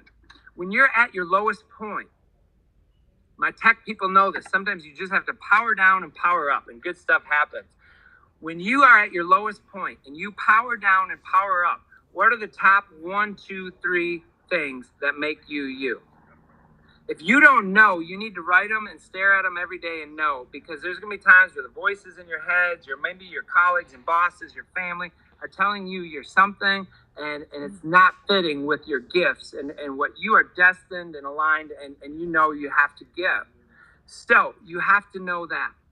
Now, the second question I have for you is, what are your passions and dreams and interests that let's just say you had unlimited time, unlimited resources, right? We're coming up on spring break, but you might already have commitments to the landscaping, the house, or traveling, a trip. But let's just say it was just you on the planet. And I know that sounds a little bit morbid, but if it was just you on the planet, unlimited time or resources, what would you do? What would you do? What is it that sets your soul on fire, makes you feel most alive, makes you feel you most you? That if it was just you, what would you do? And I want you to think about that. And also, the third question that I want you to think about are, what are your childhood dreams? And are they still worth chasing or standing close to, or just being in around it? Letting parts of that be a part of your algorithm that shows up in school. So show your ask, right? I'm an English teacher. Now I've become a speaker. And I found myself in alternative school, which I love. It fits what I do.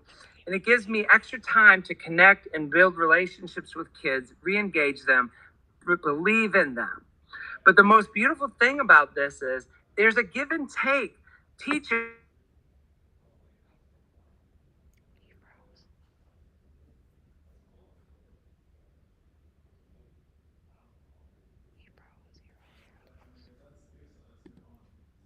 Hey, Joel, can you hear us? You're frozen on our end. And a really great part.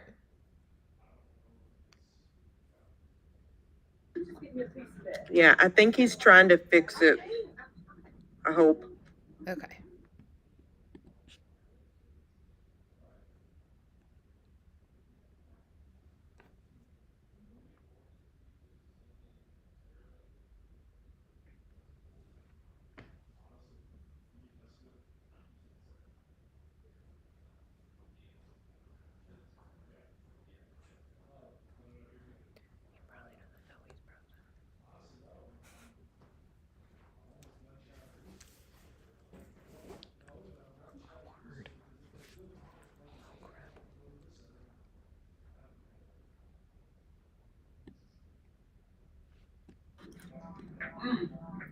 Okay, I think Joel had to pop out and he's going to try to pop back in. So we'll give him just a few minutes. Some of you have been asking about the form, so I'll take a moment. I'm back. Oh, you're back. Okay, go right ahead. My iPhone heated up. There was no warning. All of a sudden it just said it's too hot. It's too hot. I'm sorry. I apologize, everyone. So the give and take that I wanted to share with you is that you have to show your ask to your students.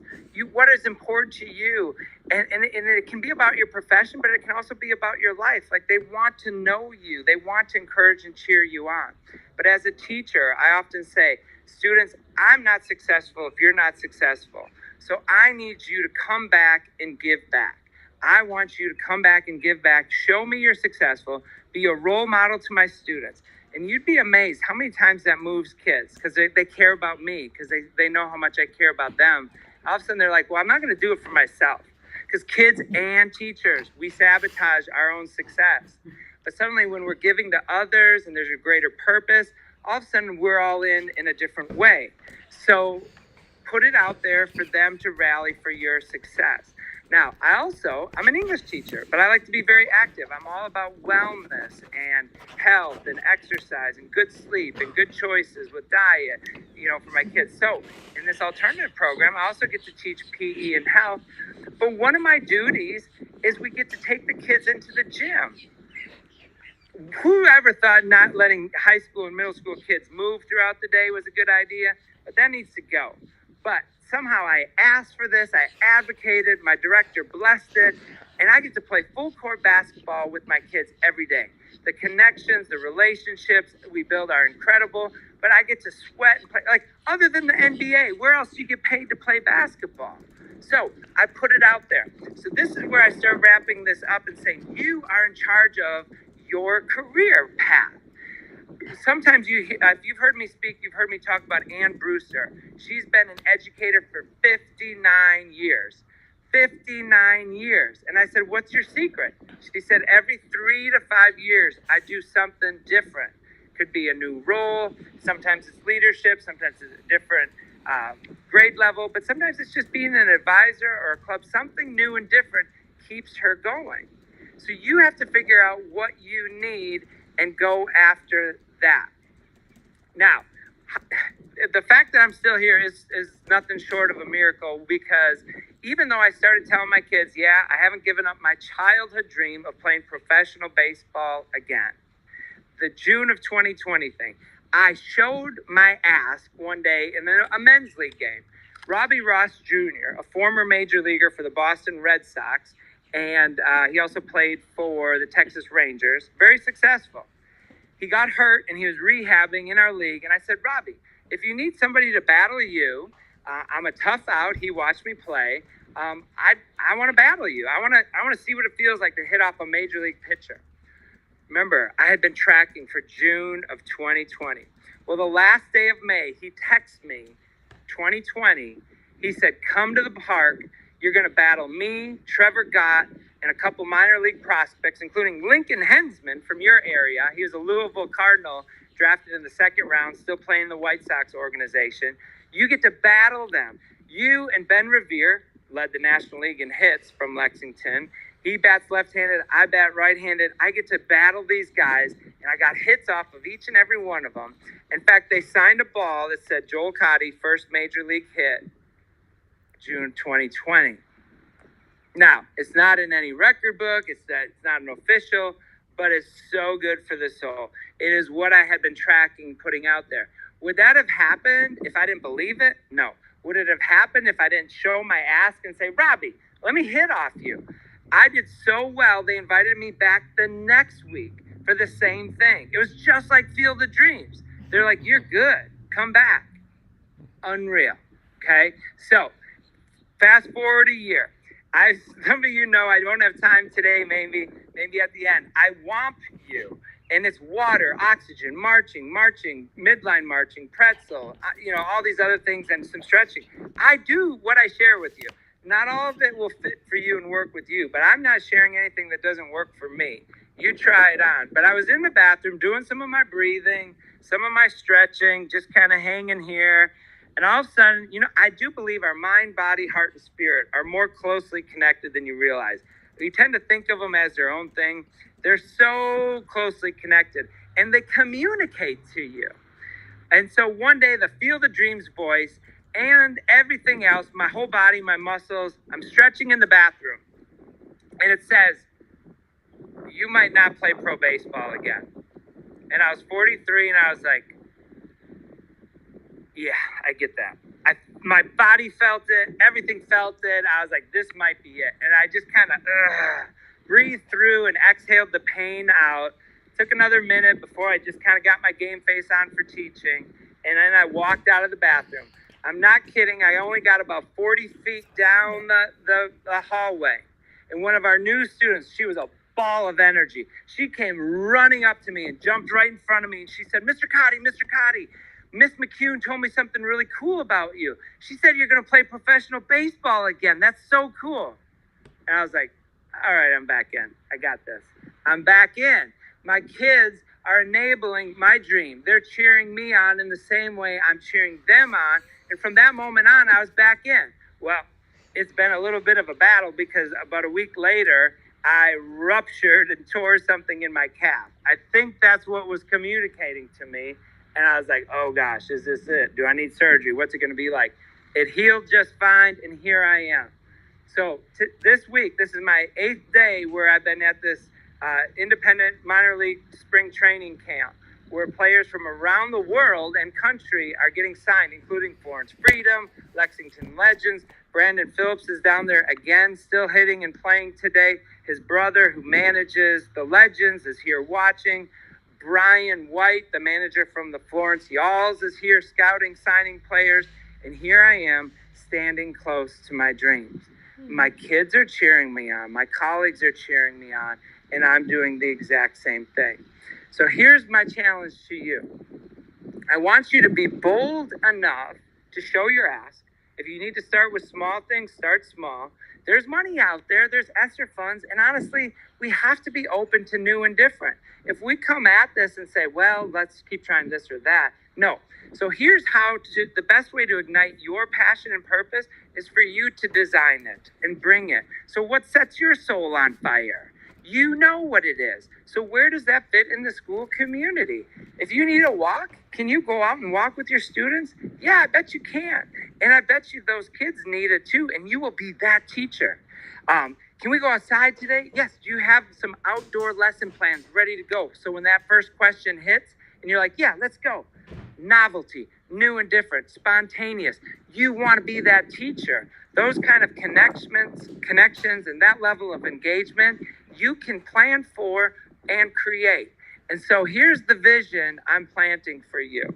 You know those bags that you pack, and you've got satchels, and they're cute, and they have apples, and they have, it's all good. And fanny packs are back, and you've got bins and lunch, and you know all that stuff, boxes and rolly carts, all those things that you bring in and out of your school and classroom every day, every night. Sometimes you have the perfect spot in your car, and sometimes you move them to your garage, or sometimes, I better go in the shade again, it's heating up.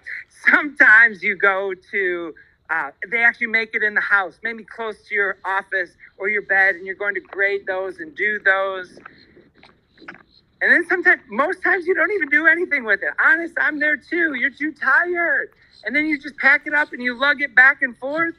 And the vision I have for you is you're going to be packing up things that set your soul on fire. So for me, I bring a baseball glove because in that recess, I also teach kids how to play catch, and they know what it is to me. One day there was nobody to play catch with, and a girl who was brand new to our school, and she was not even an athlete, didn't play. She picked up the Velcro things because I bring a whole ton of everything, and they choose what they want to play. And she asked me for a game of catch, but she was giving that to me because she knew I needed it.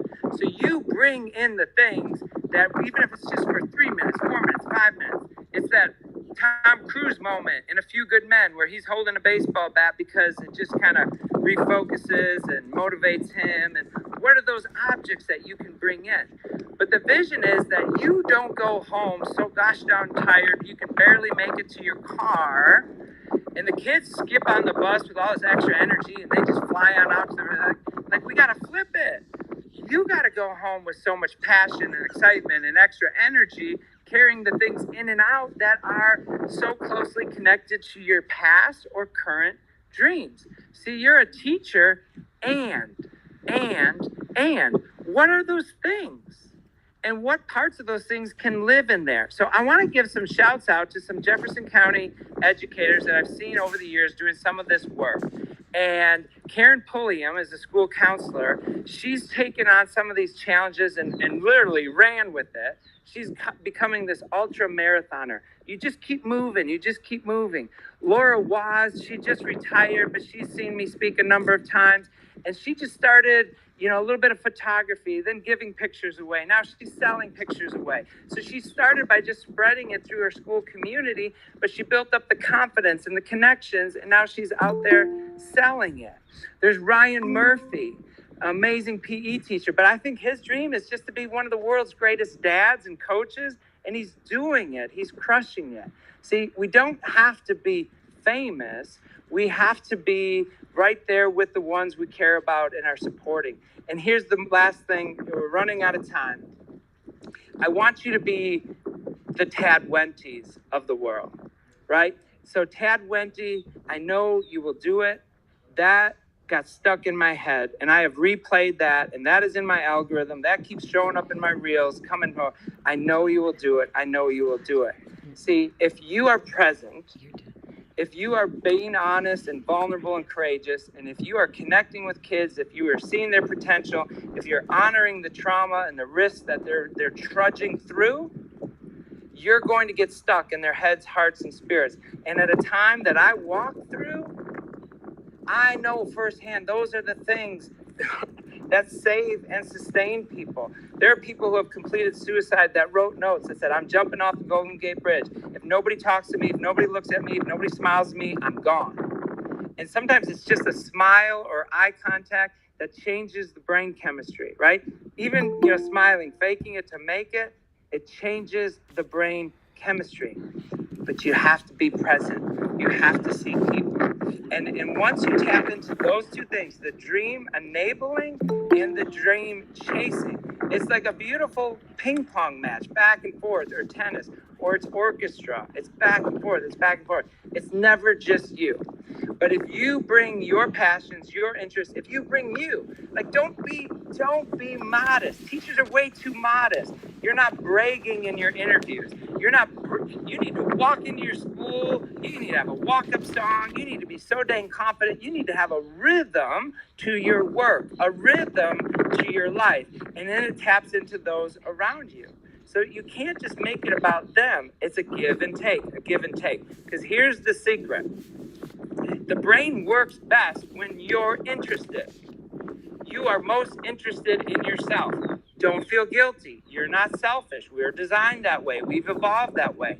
So if we just own that, because if I took a picture, I'd love to take a screenshot of all you. I see Andrew, Jeffrey, Mindy, Cheryl, Raymond. Like, if we took a picture of everybody smiling, you're going to look at yourself. That's not a bad thing. But your brain fires most effectively when you're interested, and you're interested in yourself. So design your teaching and learning experiences with you in the center of it. Your kids will love it, and you won't believe how excited you are that you get to go be you, the best version of you, and get paid for it. Go design that. Nobody knows how to do it right now. So if you show up and you're that guy, some of you are thinking, oh, I don't know. I amp up I'm kind of... If you come out loud in spirit days, if you come out in the hallways with music and dancing, those kids are going to honor you and say, whoa, so-and-so came up big for us today. We needed that. That broke the monotony. That gave me a chuckle and a laugh. And that laughter is so cathartic and healing. And you don't know what shifts inside somebody and then at a time when they might have needed it the most. I know we're out of time. And I just wanted to say thank you. Just thank you for these opportunities. And I want to thank the professional development team for believing me enough to do this from my iPhone in a hot car. And I do apologize that it got too hot. But standing close to your dreams and just lunging forward, I'm telling you, it'll set your soul on fire and it's going to lead you right where you need to be. And don't be afraid to pull in teammates, cheerleaders. Don't be modest. You deserve it, right? You deserve to work this way and live this way. Don't keep taking it on the chin, teachers. You're not. You advocate for you. You show your ass and model that to your students and colleagues so that they feel more confident and empowered to do it too. So I'm out of time. It's 12 o'clock. I'm giving you a big high five, air hugs, fist bumps. Proud of you guys for hanging in this on a Friday afternoon or Friday morning. And thank you so much. Thank you, Joel. You absolutely killed it. You got so much love in the chat, and we're so thankful to have you again. So have a super great Screenshot day. it and send it to me. I didn't have time to play with the chat that much. But honestly, think of those questions in your childhood dreams. Where can they show up in your classroom? I promise you, it'll put a bounce in your step. But yes, PD team, if you can share that feedback and comments, you guys can follow me on Twitter, Instagram, Facebook, direct message me. keep you, the best of you, coming here, because it just makes for better keynotes and staff trainings, because you all do amazing, miraculous things too. So thank you. I'd love to hear from you all. Thank you, Joel. Bye. All right, we are at our last but not least live session of the day. So as a reminder, we put the link a few times in the chat for Joel's session so that you can get credit. So please fill out that form. And we are really excited to welcome some guests from Stage 1, JCPS, and then we have Jeffrey Jamner, and I did some research on you, and you are doing some incredible work at the Louisville Academy of Music. Is that correct? Awesome. So I'm really excited to learn from all of you. And Raymond, my good friend, I didn't even know that this cool project was going on. So we have a cross-curricular learning and arts integration. And I'm going to drop in the chat a link to our live video right now on the channel so that you guys can see what people are saying, just in case you want to. So we will turn it over to you guys. Welcome. Welcome. And if you guys are sharing your screen, you have the ability to do that. But I would suggest just one of you maybe going to the live channel and looking at the questions. You'll need to stay on this Google Meet to be able to present. Awesome. Well, thank you for sharing. So it is a joy to be here and to be the last live PD for today. I know we're a few hours away from spring break, so I appreciate everybody's willingness to be here and be active.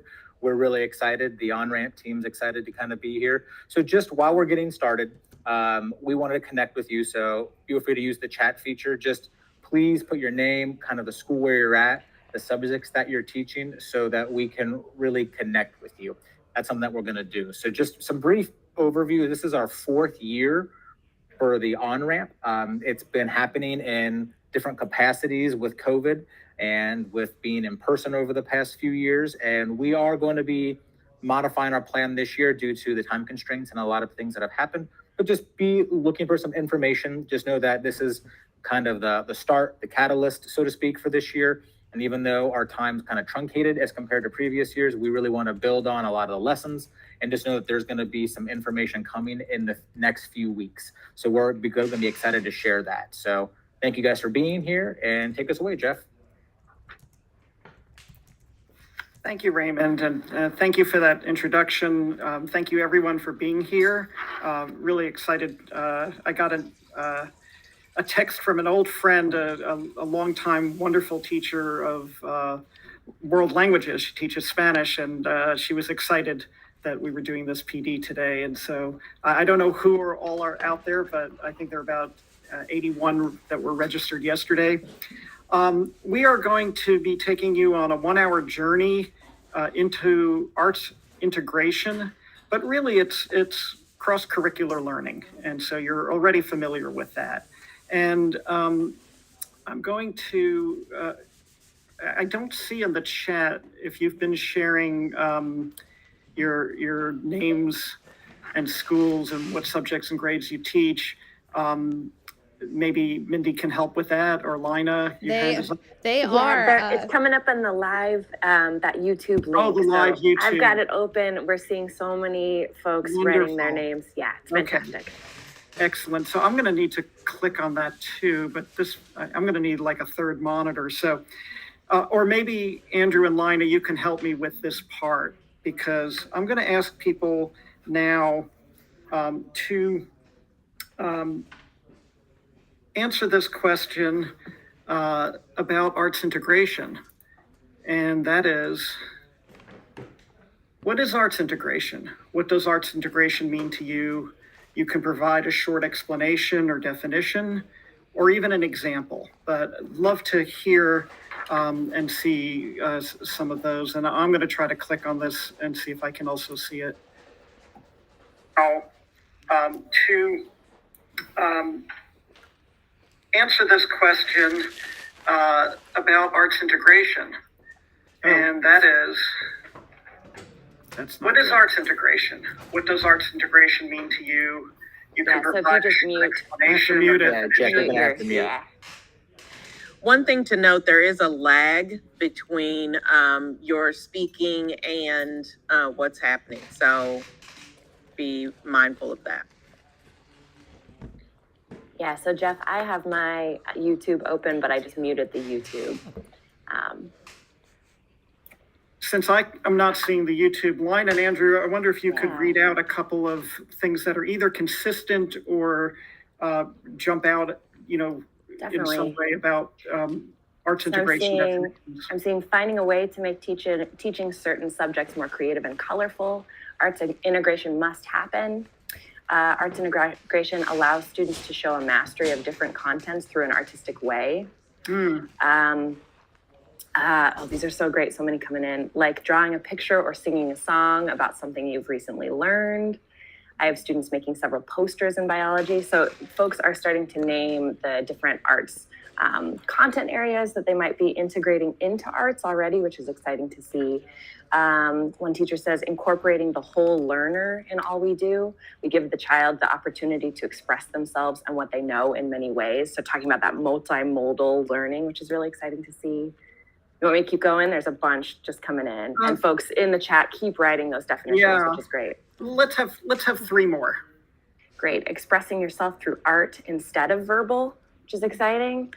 Propaganda posters interpretation, a nice example there. And honoring different modes of learning, which is an important aspect, I think, to capture for sure. That's great. These are all wonderful, and all of them are on target. And I'm going to talk now a little bit about the Kennedy Center for the Performing Arts, who have really done some major research into this and have a wonderful website, which I will put in the web. I will put this in the chat later, a hot link for you. But if you were to do a search on what is arts integration and the words Kennedy Center, this would come up. And basically, I'm going to start in a new place, because into their definition, they have a Venn diagram. Where would we be without Venn diagrams? Okay, so this has three variations of arts in schools. It has the arts as curriculum, which is your visual art studio class, or your choir practice, or band, or music class. This is drama class. This is the arts really as its own curriculum. And I have for years battled against the idea of talking in terms of the academics and the arts. And I'm like, the arts are academics, and so, but we could have that conversation all day another time. There's arts enhanced curriculum. Now, arts enhanced curriculum is a little bit different than arts integrated curriculum and arts as curriculum. It really is a way of amplifying, adding color, engagement, adding some different modalities to teaching another subject through the arts. So singing a song that takes place in that time in history can engage the students and get them more actively involved. And that is arts enhanced curriculum. There's no hierarchy here. We're not saying that one is, because there's a place for arts enhanced curriculum, there's a place for arts integrated curriculum, and sometimes we don't need to try to force something to always be arts integrated. That being said, arts integrated curriculum has a very, very specific definition by the Kennedy Center, and having worked with Andrew for many years, we have both agreed that this is the best definition we've seen out there. And here it is. And the words that are in color, if you go to their website, they unpack each of those words, like what they mean by them. So, but basically it says arts integration is an approach to teaching in which students construct and demonstrate understanding through an art form.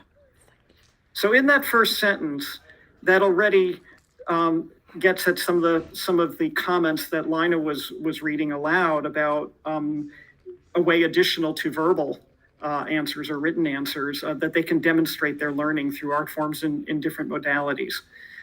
Students engage in a creative process which connects an art form and another subject area. And here is the most important part. It meets evolving objectives in both subjects. So that also, I think, means in a pretty balanced way. So to give you an example, if I want to try something real quickly.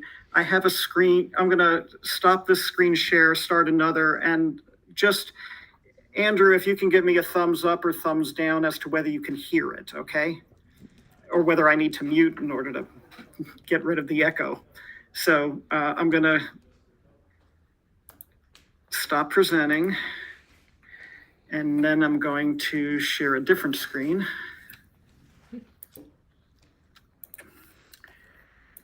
Okay, so let's say you are teaching about westward expansion, and you found this really great piece of music. It's called On the Trail by Ferd Groffet, and it will help your students to get into the feeling of being on a wagon train. And I'm going to share this screen and see if you can hear the music.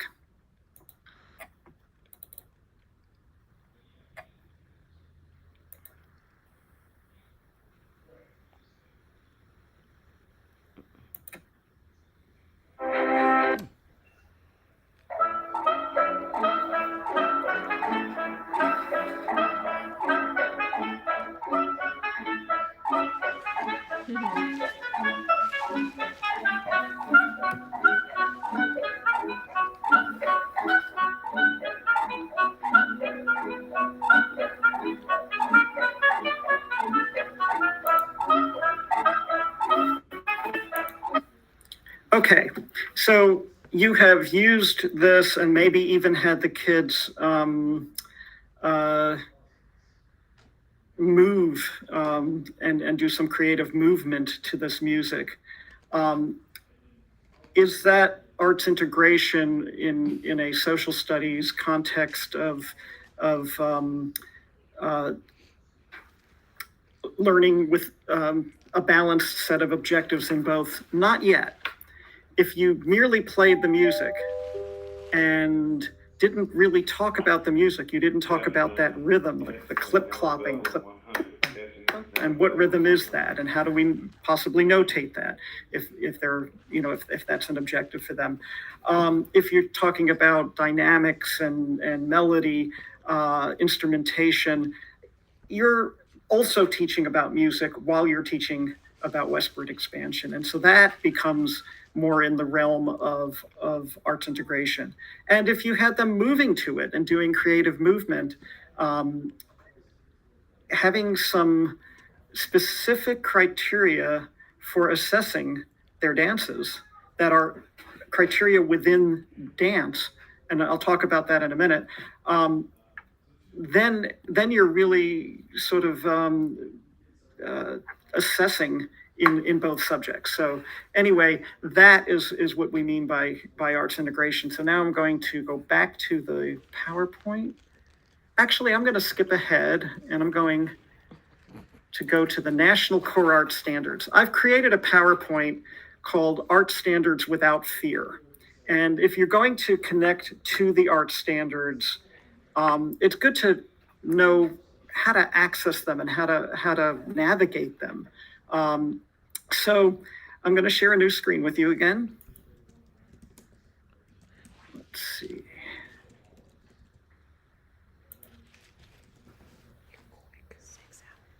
A few folks enjoyed what was the music and said they were bobbing their head along with it and felt like they were in the cartoons. Okay, so we see something here. This is the home page of the National Core Arts Standards.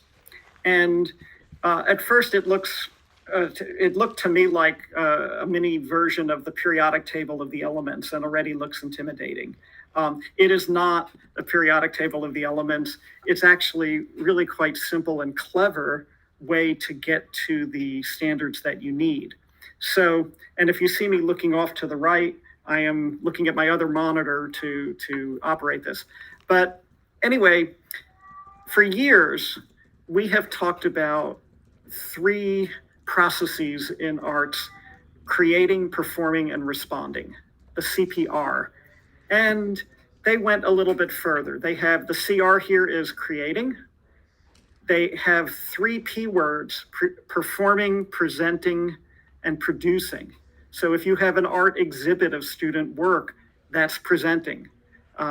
Producing might be well suited for media arts. There's responding, which is this RE. And then the CN, connecting, is really where arts integration comes in. It's connecting the arts to its historical context or to another subject. So when you're studying the science of sound, for example, and sound waves and in music, that is a connection. Now, there's a lot of little tiny text here, and I'm just going to tell you that in the text below each of these, and let me just try to zoom in real quickly. Oh yeah. There are 11 anchor standards, and these are kind of like the headlines of standards, that all of the performance standards fall within these. So in creating, anchor standard 1, generalize and conceptualize artistic ideas and work. We're going to be doing a little bit of that today together. Then it might, if you take it further to the standard number 3, where you refine and complete artistic work, you get it ready for a presentation. So all 11 of these anchor standards have grade-specific performance standards for students in each of the art forms. And this is what I really wanted to show you about this website. It is like the coolest thing. The lower right corner here, it says customize your own handbook. So if you click on that, we have now the opportunity to customize this. So later today, Lina and Andrew are going to take you through an activity, and it's going to be for grade levels PK to 2, and it's going to involve theater, and it's going to involve creating, responding, and connecting. Does that sound about right, Andrew and Lina? Okay. Then I'm going to click on, I'm going to include essential questions, process components, and resources just so I have them. And I click here, go to your custom handbook, and voila, on the left is the navigation, but I've got very, very specific standards. So right here, we have theater, grade 1, and it has, the name THCR, creating is the process, 1.1.1. Propose potential choices characters could make in a guided drama experience. Are we going to be doing anything like that, Andrew and Lina? Okay, so the good news about all of this is that Kentucky has adopted the national standards as a whole. So you can go to the Kentucky standards at the KDE website, which is a really, really long PDF, and find what you need. You can also create your own customizable handbook on the National Standards website. And I'm going to go ahead and copy that into the chat while Andrew and Lina are presenting. So now that we've done this, I'm just going to tell you that it's a very robust website. It's got glossaries. It's got ways of making your work more inclusive. It's got, model cornerstone assessments for assessing student work and viewing student artwork so that you could see what a dancer at the 8th grade level should look like that is meeting the standards. So all of that is in here, but my favorite part is customizing your own handbook. And I really wanted you to know that trick, and I will share that website with you. So at this point, I'm not as familiar with Google Meet, so I'm going to unshare my screen and then go back to the PowerPoint. So give me a second. You're doing great. Thanks.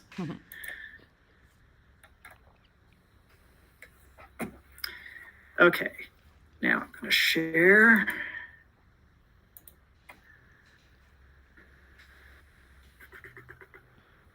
That's not it. Let me try again.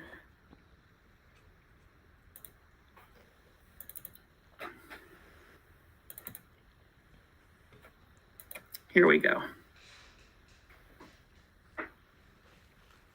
So this is just a little graphic to help understand the anatomy of the standards. We have 4 artistic processes: creating, performing, producing, presenting, the 3 Ps, responding, and connecting. And arts integration really, really falls strongly in the connecting. Within these, they each have 2 or 3 anchor standards, and then under those, using that handbook, you can find the grade-specific performance standards. So if you are asked to get very specific about what standards you are supporting and aligning with, and how will you know that you're meeting those and that your students are demonstrating these, this is a really great place to start. Okay. I'm going to jump through this because we did all this already. In 2015, that's when Kentucky adopted these standards as a whole. And this year they are up for review. And I think that there are some teachers who are sorry, I'm pressing the wrong button. There are some teachers who have asked to volunteer to help the KDE. There is now, they have hired an arts curriculum specialist, Jessica Green, and she has asked for teachers to help, particularly arts teachers, to review the standards 7 years later, because all the standards get reviewed every 7 years. But right now, they are exactly the same. They have maybe different coding numbers, but you can find what you're looking for. So I hope that helps you to understand that when we talk about integrating the arts and its standards aligned, we're talking about a specific art form, we're talking about a specific process within that art form, and then we have standards that support those processes. So that was around the world of art standards in 5 minutes. That's the fastest I've ever done it. If you have questions, I am going to click on the YouTube link. I will also be adding some things, and I'm going to stop presenting now and turn it over back to Raymond and to Andrew and Lina, who are going to take you through an arts integrated experience and also share with you how your students can access and others in your schools can access some really, really great opportunities this year.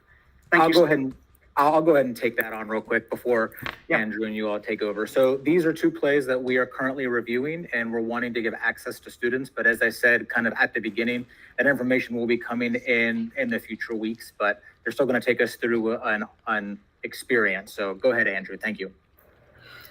Thanks, Raymond. So we've got 2 digital plays that we have that we're making available as part of. Can access some really, really great opportunities. I'm sorry. I'll go ahead and take that on. Yeah. All right. Thank you. There we go. No, we've got 2 digital plays that Stage 1 is making available this year to all of our participating teachers.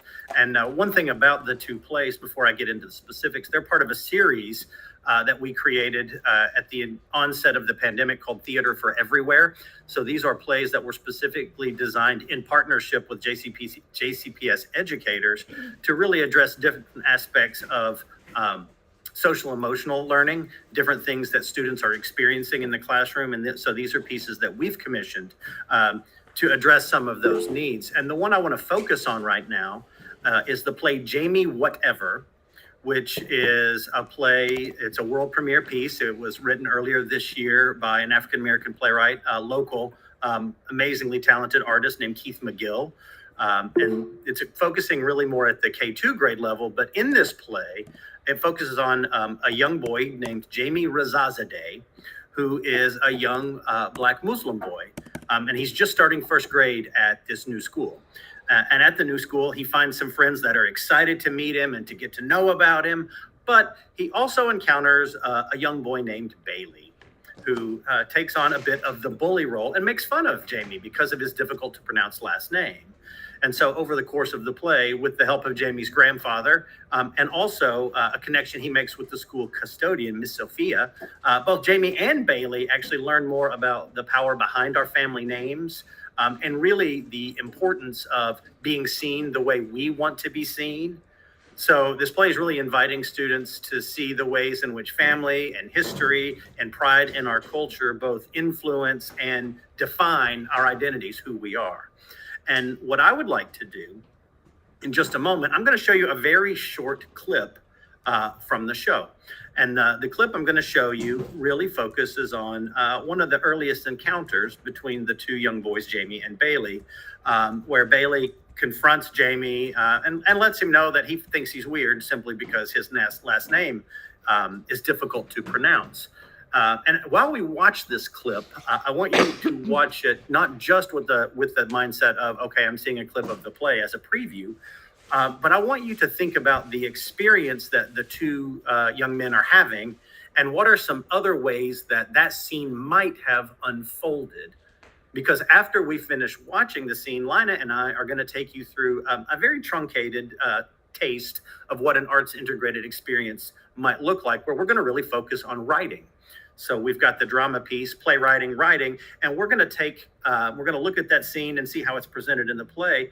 But then we're going to ask everybody to step back with a critical eye and really think about other ways that scene may have unfolded. And then we're going to take some suggestions from you guys in terms of the creation of alternate dialogue.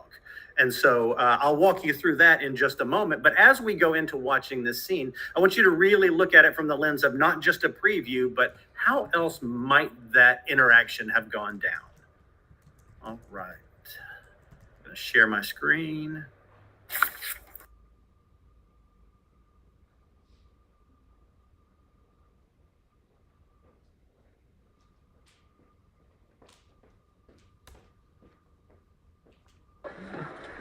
Hey everybody, look! It's the new kid with the weird name. I'm not new anymore. I've been here 3 months. Yeah, well, I've been here since kindergarten. And plus, I went to summer day camp here, and plus, I went to Head Start here. You didn't. So that means that you're the new guy. The new kid with the weird last name like Jamie Rezuzu. Rezazadeh. And it's not weird. It's just my name. Well, that means that you're weird. I'm not weird. I'm just me. Well, I gotta go. I'll see you tomorrow. Maybe you won't be so weird tomorrow. Bye, weirdo. Why can't he just...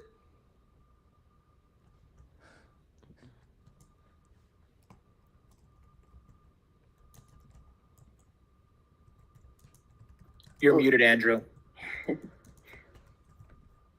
Take that mute off. You see in that clip, you see Bailey, confronting Jamie about his last name and how difficult it is to pronounce, and making some pretty stark judgments based solely on that name. Now, if we want to take that moment ourselves and we want to explore other ways that scene could have unfolded, now we're moving into the realm of writing, and in terms of drama specifically, we're moving into playwriting. And so when we think about playwriting, there's certain things that you guys already know. We have a clear plot. In this scene, Bailey confronts Jamie about his last name. It's weird, and therefore makes judgments about him. We have a clear beginning, middle, and end. The scene begins with Bailey confronting Jamie. The middle of our scene has the two of them debating the value of Jamie's name. The scene ends with Bailey's mom pulling up, honking the horn, and him having to leave. So we've got a very clear dramatic structure with a beginning, middle, and end. And we know that when we're writing a play, maintaining that plot, that structure is really important. So what we're going to do collaboratively is we're going to write just a brief version, alternate version of that scene. So we've seen one way that could have played out, but now we're going to engage. We know kind of the general storyline, but we're going to engage with our own imagination and think about our own thoughts, our own experiences, and imagine how that conversation could have gone. Maintaining that structure, we start with Bailey confronting Jamie, we have the conversation between the two. We end with the horn honk and the exit of Bailey. That's the structure of our scene. And the way I would like to approach this is we're going to ask you guys as teachers, you are going to provide the potential voice for the character of Jamie Razazadeh. And I'm going to ask Lina to provide the voice of Bailey. So what we're going to do is I'm going to ask for some examples. For example, I might ask Lina, what do you think is the very first thing that Bailey might say to start this scene, to begin this conversation? So let's have Bailey say, "Hey, new kid, who are you?" So the line is, "Hey, new kid, who are you?" Now, after that, we're engaging in dialogue now, conversation between two or more characters. So Jamie has a response. Bailey has said, "Hey, new kid, who are you?" And so what I'm going to ask you all to do is, having heard that line, "Hey, new kid, who are you?" to offer us in the chat some suggestions of how you think Jamie might respond. And Lina, if you don't mind, I'm going to ask you to read some of those out, and then we'll select one to go into our scene.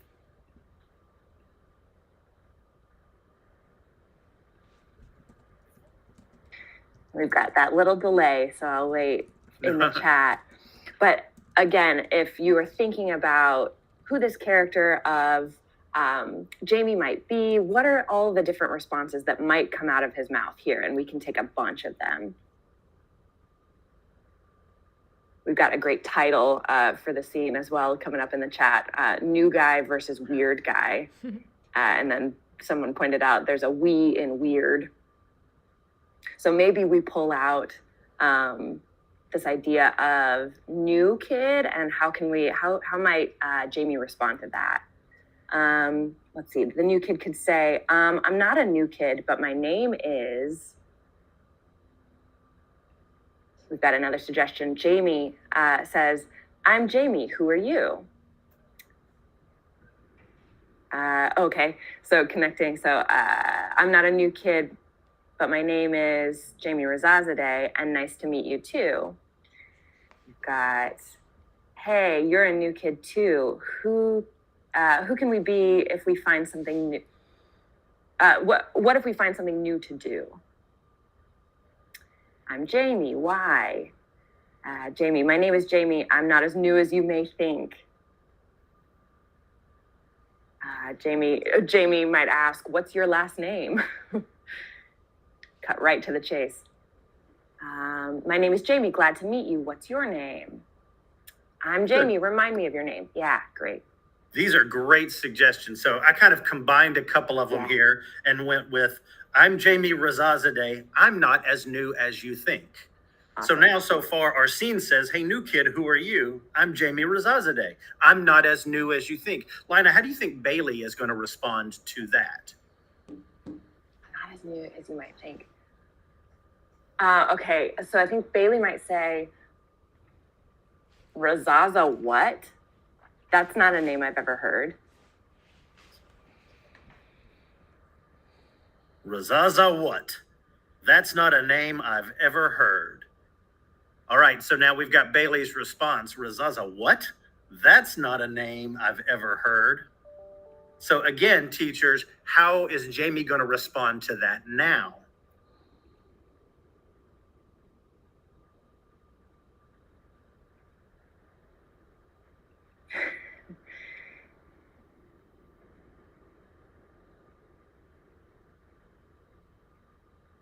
"You're new to me." Let's see. Someone says Bailey or Jamie could be withdrawn and say, "I'm nobody." Ooh, interesting. One of the things I love about that is it gives the opportunities to add in stage directions, notes for an actor on how to behave, not necessarily the things that we say. Yeah. Let's see. Someone says, "Well, how do you pronounce your last name? Never heard that before." It's an opportunity to dig in. Yeah. We've got "None of your beeswax." We've got it's blank from whatever country or culture. So it's a Muslim last name, or my grandfather comes from, what does your last name mean? Someone says, depending on Jamie's mood or personality or prior bullying, he might say, worry about your own self, leave me alone. Yeah, so we're seeing a couple different directions we could take this. Like, does Jamie respond on the offensive or on the defensive? Do they get into an argument, or is there some de-escalation happening? This is really cool to see. You mean you haven't heard of me? Oh, I love that. An opportunity maybe to use some humor to deflect. I love this because, again, there's a lot of different directions that scene can go and still exist within that plot structure that we've established. I'm going to combine, again, a couple of thoughts. I'm going to take that stage direction of being withdrawn, but I'm going to add it to it, one of the more aggressive responses, and see how that changes when it's said from a place of not an attack, but a place of kind of pulling back. So when Bailey says, Razaza what? That's not a name I've ever heard. Being withdrawn, Jamie will say, worry about your own self, leave me alone. So it takes on kind of an air of almost sadness or defensiveness. So with Jamie kind of pulling back, how would Bailey respond? Again, Lina, I'm going to come to you on this one. Yeah. Can I hear that line from Bailey one more time? Sure. Here, so the whole scene so far starts with Bailey. Hey, new kid, who are you? Jamie says, I'm Jamie Razazadeh. I'm not as new as you think. Razaza what? That's not a name I've ever heard. Worry about your own self. Leave me alone. So let's try and take it in a direction where Bailey's really interested in Jamie. So he might say,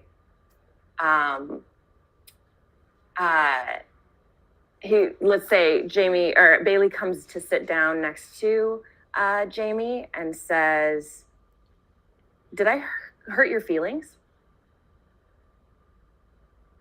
Did I hurt your feelings? So as the Jamie writers, then we can take this in a bunch of different directions too. We can decide, how is Jamie going to respond? Does this land on him as another act of aggression, or is this an opportunity to maybe connect? I wonder. So again, we've got Jamie saying, worry about your own self, leave me alone. And Bailey sitting down next to Jamie saying, oh, did I hurt your feelings? So how would Jamie respond?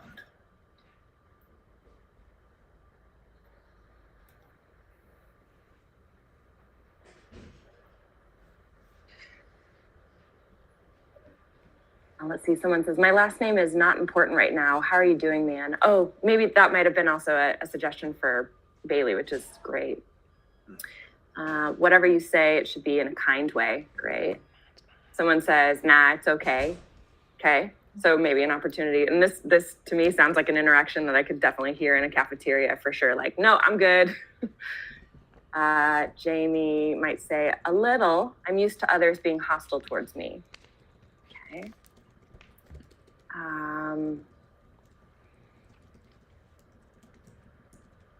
I like the, did I hurt you? Oh, great. Jamie, maybe you know names mean things to people. Nice. Very nice. And then there's some questions. Was he being sarcastic or genuine? Good. Like, as we're taking both our student, we're kind of, as teachers right now, both in the place of our students coming up with this dialogue, but as teachers too, we're thinking about how can we make this conversation even more robust? And so we might ask our students, if we were to do this strategy, yeah, great. What tone would we be using right here? What would the action of the scene be? These are really awesome. Someone says, yes, you could have asked differently. Yes, you hurt my feelings. Nice. I'm going to pull out, because again, we could go in a lot of different directions. As Lina was saying, I'm going to pull out just kind of, again, a combination of a couple of things and continue to lean into that deflection that Jamie has. And so when Bailey sits down and says, did I hurt your feelings? Jamie responds, nah, it's okay. I'm used to it. So hearing that, is that something that, Lina, do you think Bailey accepts, or does he feel the need to step in a comforting way, or does he use that as an opportunity to be more aggressive? How do you think Bailey might respond? Will you remind me, is this the beginning, the middle, or the end of So our we are play? at this is at the beginning of the play. Okay. So their relationship is just beginning to form at this moment. Okay, great. So I'm gonna pull Bailey back a little bit and say, well, you're at a new school now, so you better get used to it. Well, you are at a new school, so you better get used to it. And again, hearing that, what's Jamie going to say next? He's got Bailey sitting right next to him now, and he says, well, you're at a new school, so you better get used to it. How does Jamie respond?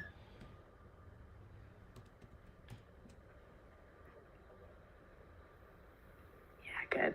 As we're thinking of those responses, one teacher's saying, I teach middle school. I think this could be to do with small groups. I think the students could have a great discussion on characterization and some guided questions. Absolutely. Like, that's terrific. Yeah. And we'll talk a little bit more about that after we finish the scene. That's excellent.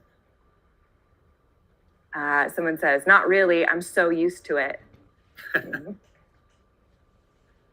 This might be a suggestion. It just says, ugh. So yeah, so maybe it's just a physical response from Jamie. Let's see. Jamie, is everybody mean in this place? Jamie, I get that all the time at my old school. I used to be at when I was where I was a nerd. Okay, shrugs. He says nothing. Good. So when we see that in a script, often we'll have a character say a line, and then we'll see almost like a ... which then gives the other character some time. Like, there's so much action sometimes in silence. That's an interesting suggestion. Someone says, do you want some cheese to go with that wine? Good. So maybe Jamie's getting more catty with this too. Maybe he says, I miss my old school. Any of those working? You know what? I love the idea of silence in that moment. Yeah. So instead, like Lina said, you can do the ... You can also simply put in a stage direction, something written in parentheses that indicates an action without dialogue. In this case, I wrote, Jamie stares at Bailey. So in that moment when Bailey says, well, you're at a new school, so you better get used to it, Jamie just stares at him with no response. Great. So why don't we give Bailey one last line, Lina? In this moment, Bailey has said, you better get used to it. Jamie's given him no response, simply giving him a blank-eyed stare. So what does that prompt Bailey to do as a response? That's going to make Bailey want to leave, I think. So Bailey's going to say, I really don't know. What grade are they in again? They're first graders. We're in first grade. So you really are weird. And then he's going to leave. You really are weird. So if we put all of that together, we've seen the original scene as it's presented in the play. Now our adaptation or variation on that sounds something like this, beginning with Bailey. This is and the scene is entitled New Guy versus Weird Guy. Is that what somebody said or suggested earlier, right? Yeah. So it starts with Bailey. Hey, new kid, who are you? I'm Jamie Razazadeh. I'm not as new as you think. Razaza what? That's not a name I've ever heard. Worry about your own self. Leave me alone. Oh, did I hurt your feelings? No, it's okay. I'm used to it. Well, you're at a new school, so you better get used to it. Jamie just stares at Bailey. You really are weird. And that completes our scene. And so what we have done is just taken this scene as presented in the play and using that context, we've written our own adaptation. And in a process like this, where we're going back and forth, in this case, Lina presented one voice and you all collectively presented another voice. I've done this wherein you do it in small groups where, one group takes on character A, one group takes on character B, and you have this opportunity for collaborative dialogue generation, which is a great way to get individual imaginations sparked, And especially when you have so many different ideas and we're kind of just cherry picking to put together, clearly there are other ways that this can go. And then a next step might be, now we're going to do this in pairs, or now we're going to do this as individuals, write your own version of the scene. Now we're also getting into editing and revising. And we've taken this one scene and we have begun to break it out and write our own version. And one of the things, we're using this technique specifically in conjunction with this play, Jamie Whatever. But one thing I like about this strategy is it's really applicable across grade levels, across topics. It could be a conversation between two characters in a piece of literature you're studying, a conversation between two characters from a moment in history, which will, based on the dialogue we generate, lets us know if we understand the context. It can be, a completely fictional piece of writing for creative writing. There's a lot of different ways to apply this particular strategy, but just as we're in a digital environment doing interactive lessoning, planning, and doing interactive engagement together is a little challenging. So we thought this would be a great way to give just a taste of how, when you're talking about arts integration, you can take these strategies and connect them with different aspects of what you're doing, in this case, watching these digital plays. And while this digital play, Jamie Whatever, is specifically for grades K2, we have another play that we're hoping to present. It's under review by JCPS right now, so we're pending approval from the district, but it's a play called Reframe that really focuses on another conflict between two students. In this case, it's picture day at school. And there's a conflict that arises between a young African-American young lady who has gotten her hair specially done for picture day, and a young Caucasian Jewish boy. And they come into conflict because he doesn't understand the cultural significance of her hair. She doesn't understand the cultural significance of why he wears the yarmulke, and their lack of understanding brings them into conflict. And through a very magical character, they're put into a situation where they learn to value the things that make them both unique and different and find themselves reflected in one another. So pending approval from the district, that's a second play that we'll have available as well. So, Lina, you want to reflect on that experience a little bit more? Yeah, I've been reading through the chat, and a lot of the questions that I would have asked are kind of coming up here already. One thing that I'd just love to really briefly do before we kind of close out and give you a little explanation of our further resources.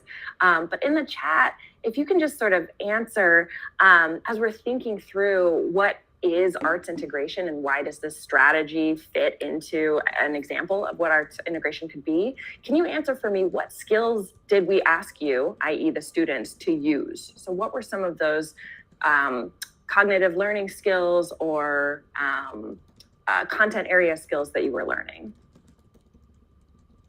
Or using, rather, in the strategy?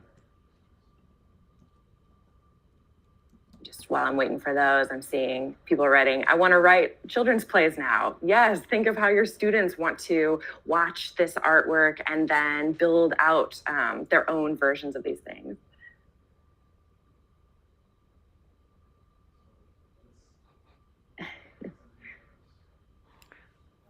This YouTube chat is so cool. There's like active links going on. Let's see.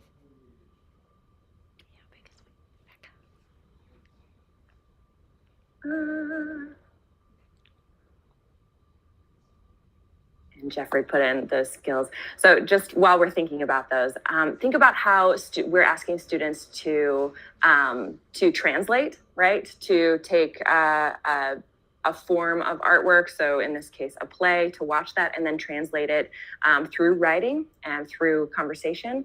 We're analyzing, we're making connections, we're predicting. These are great skills to use both as pre-writing or reading engagement or post. Think about where you might put this strategy in your own facilitation process. Storytelling is the best way to learn together. Absolutely. So when we unpack all the skills that we use as storytellers, we're presenting and performing. We're writing, we're making predictions, we're pulling in our own experiences and cultural backgrounds and ability to share ourselves in the classroom, which is really exciting to see. So this is great. I love using things like this in the classroom, says one of our teachers. Being aware of self-awareness, that's exciting. Yeah, Jeffrey. So just wanted to point out that while I really try to present about the art standards, probably you're more familiar with writing and reading standards. And within those, throughout, there are what's called 10 interdisciplinary literacy practices. And I'm just going to quickly share the screen because it relates exactly to what we've been doing today.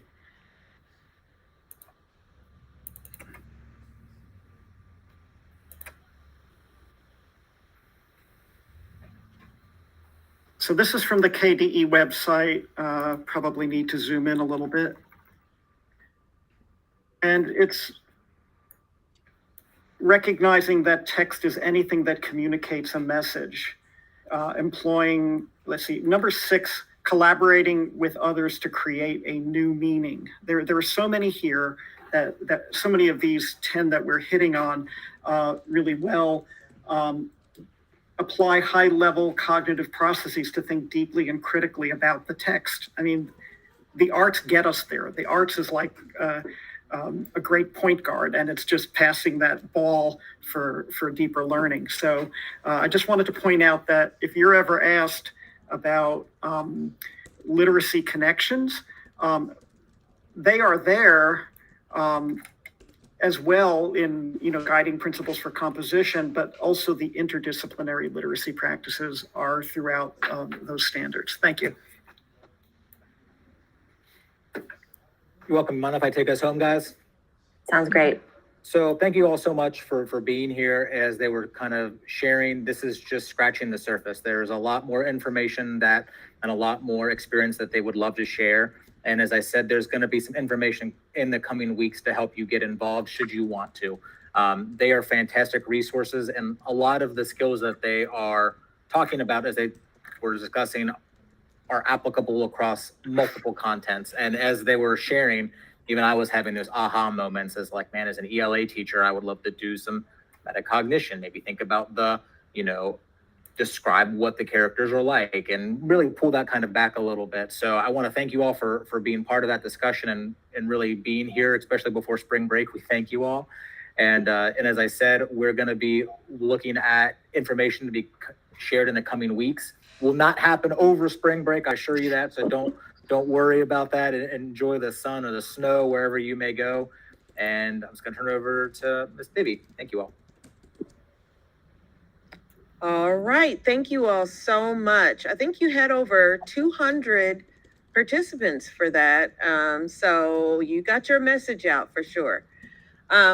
So we're getting ready for the rest of our day. We have planned for you to go ahead and get your lunch or take your lunch. And then you will start your afternoon sessions.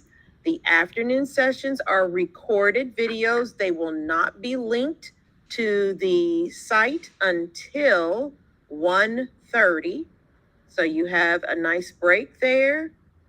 And then you will be able to view the recordings of your of the ones that you've chosen.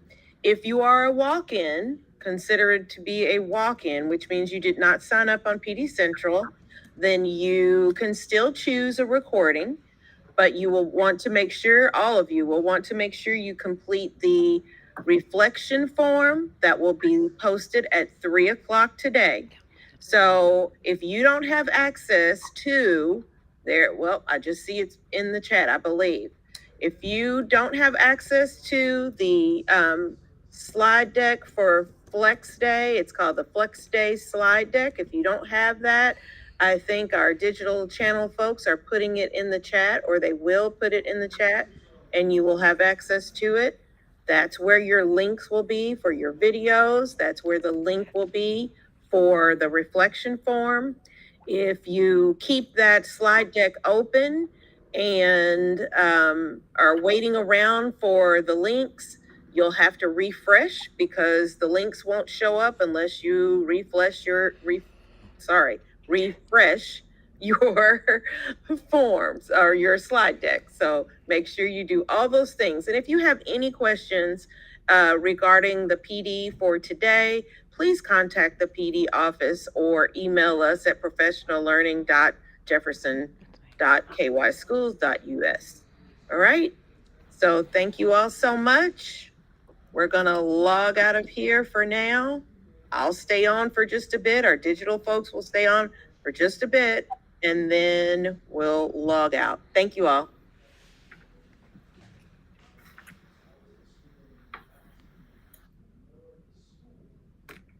All right, so like we said, make sure that you have completed all attendance forms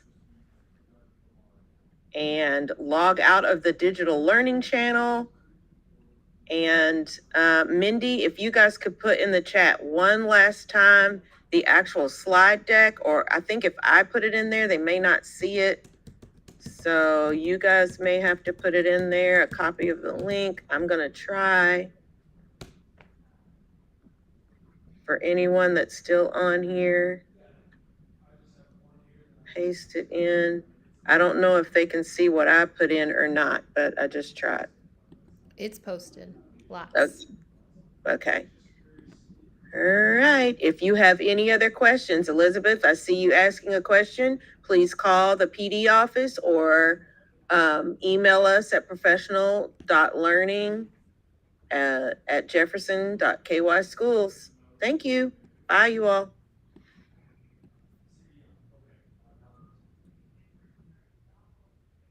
Oh, okay. So now we are still technically live.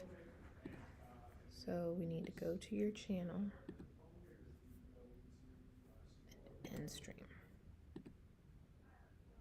Then I'm going to go on and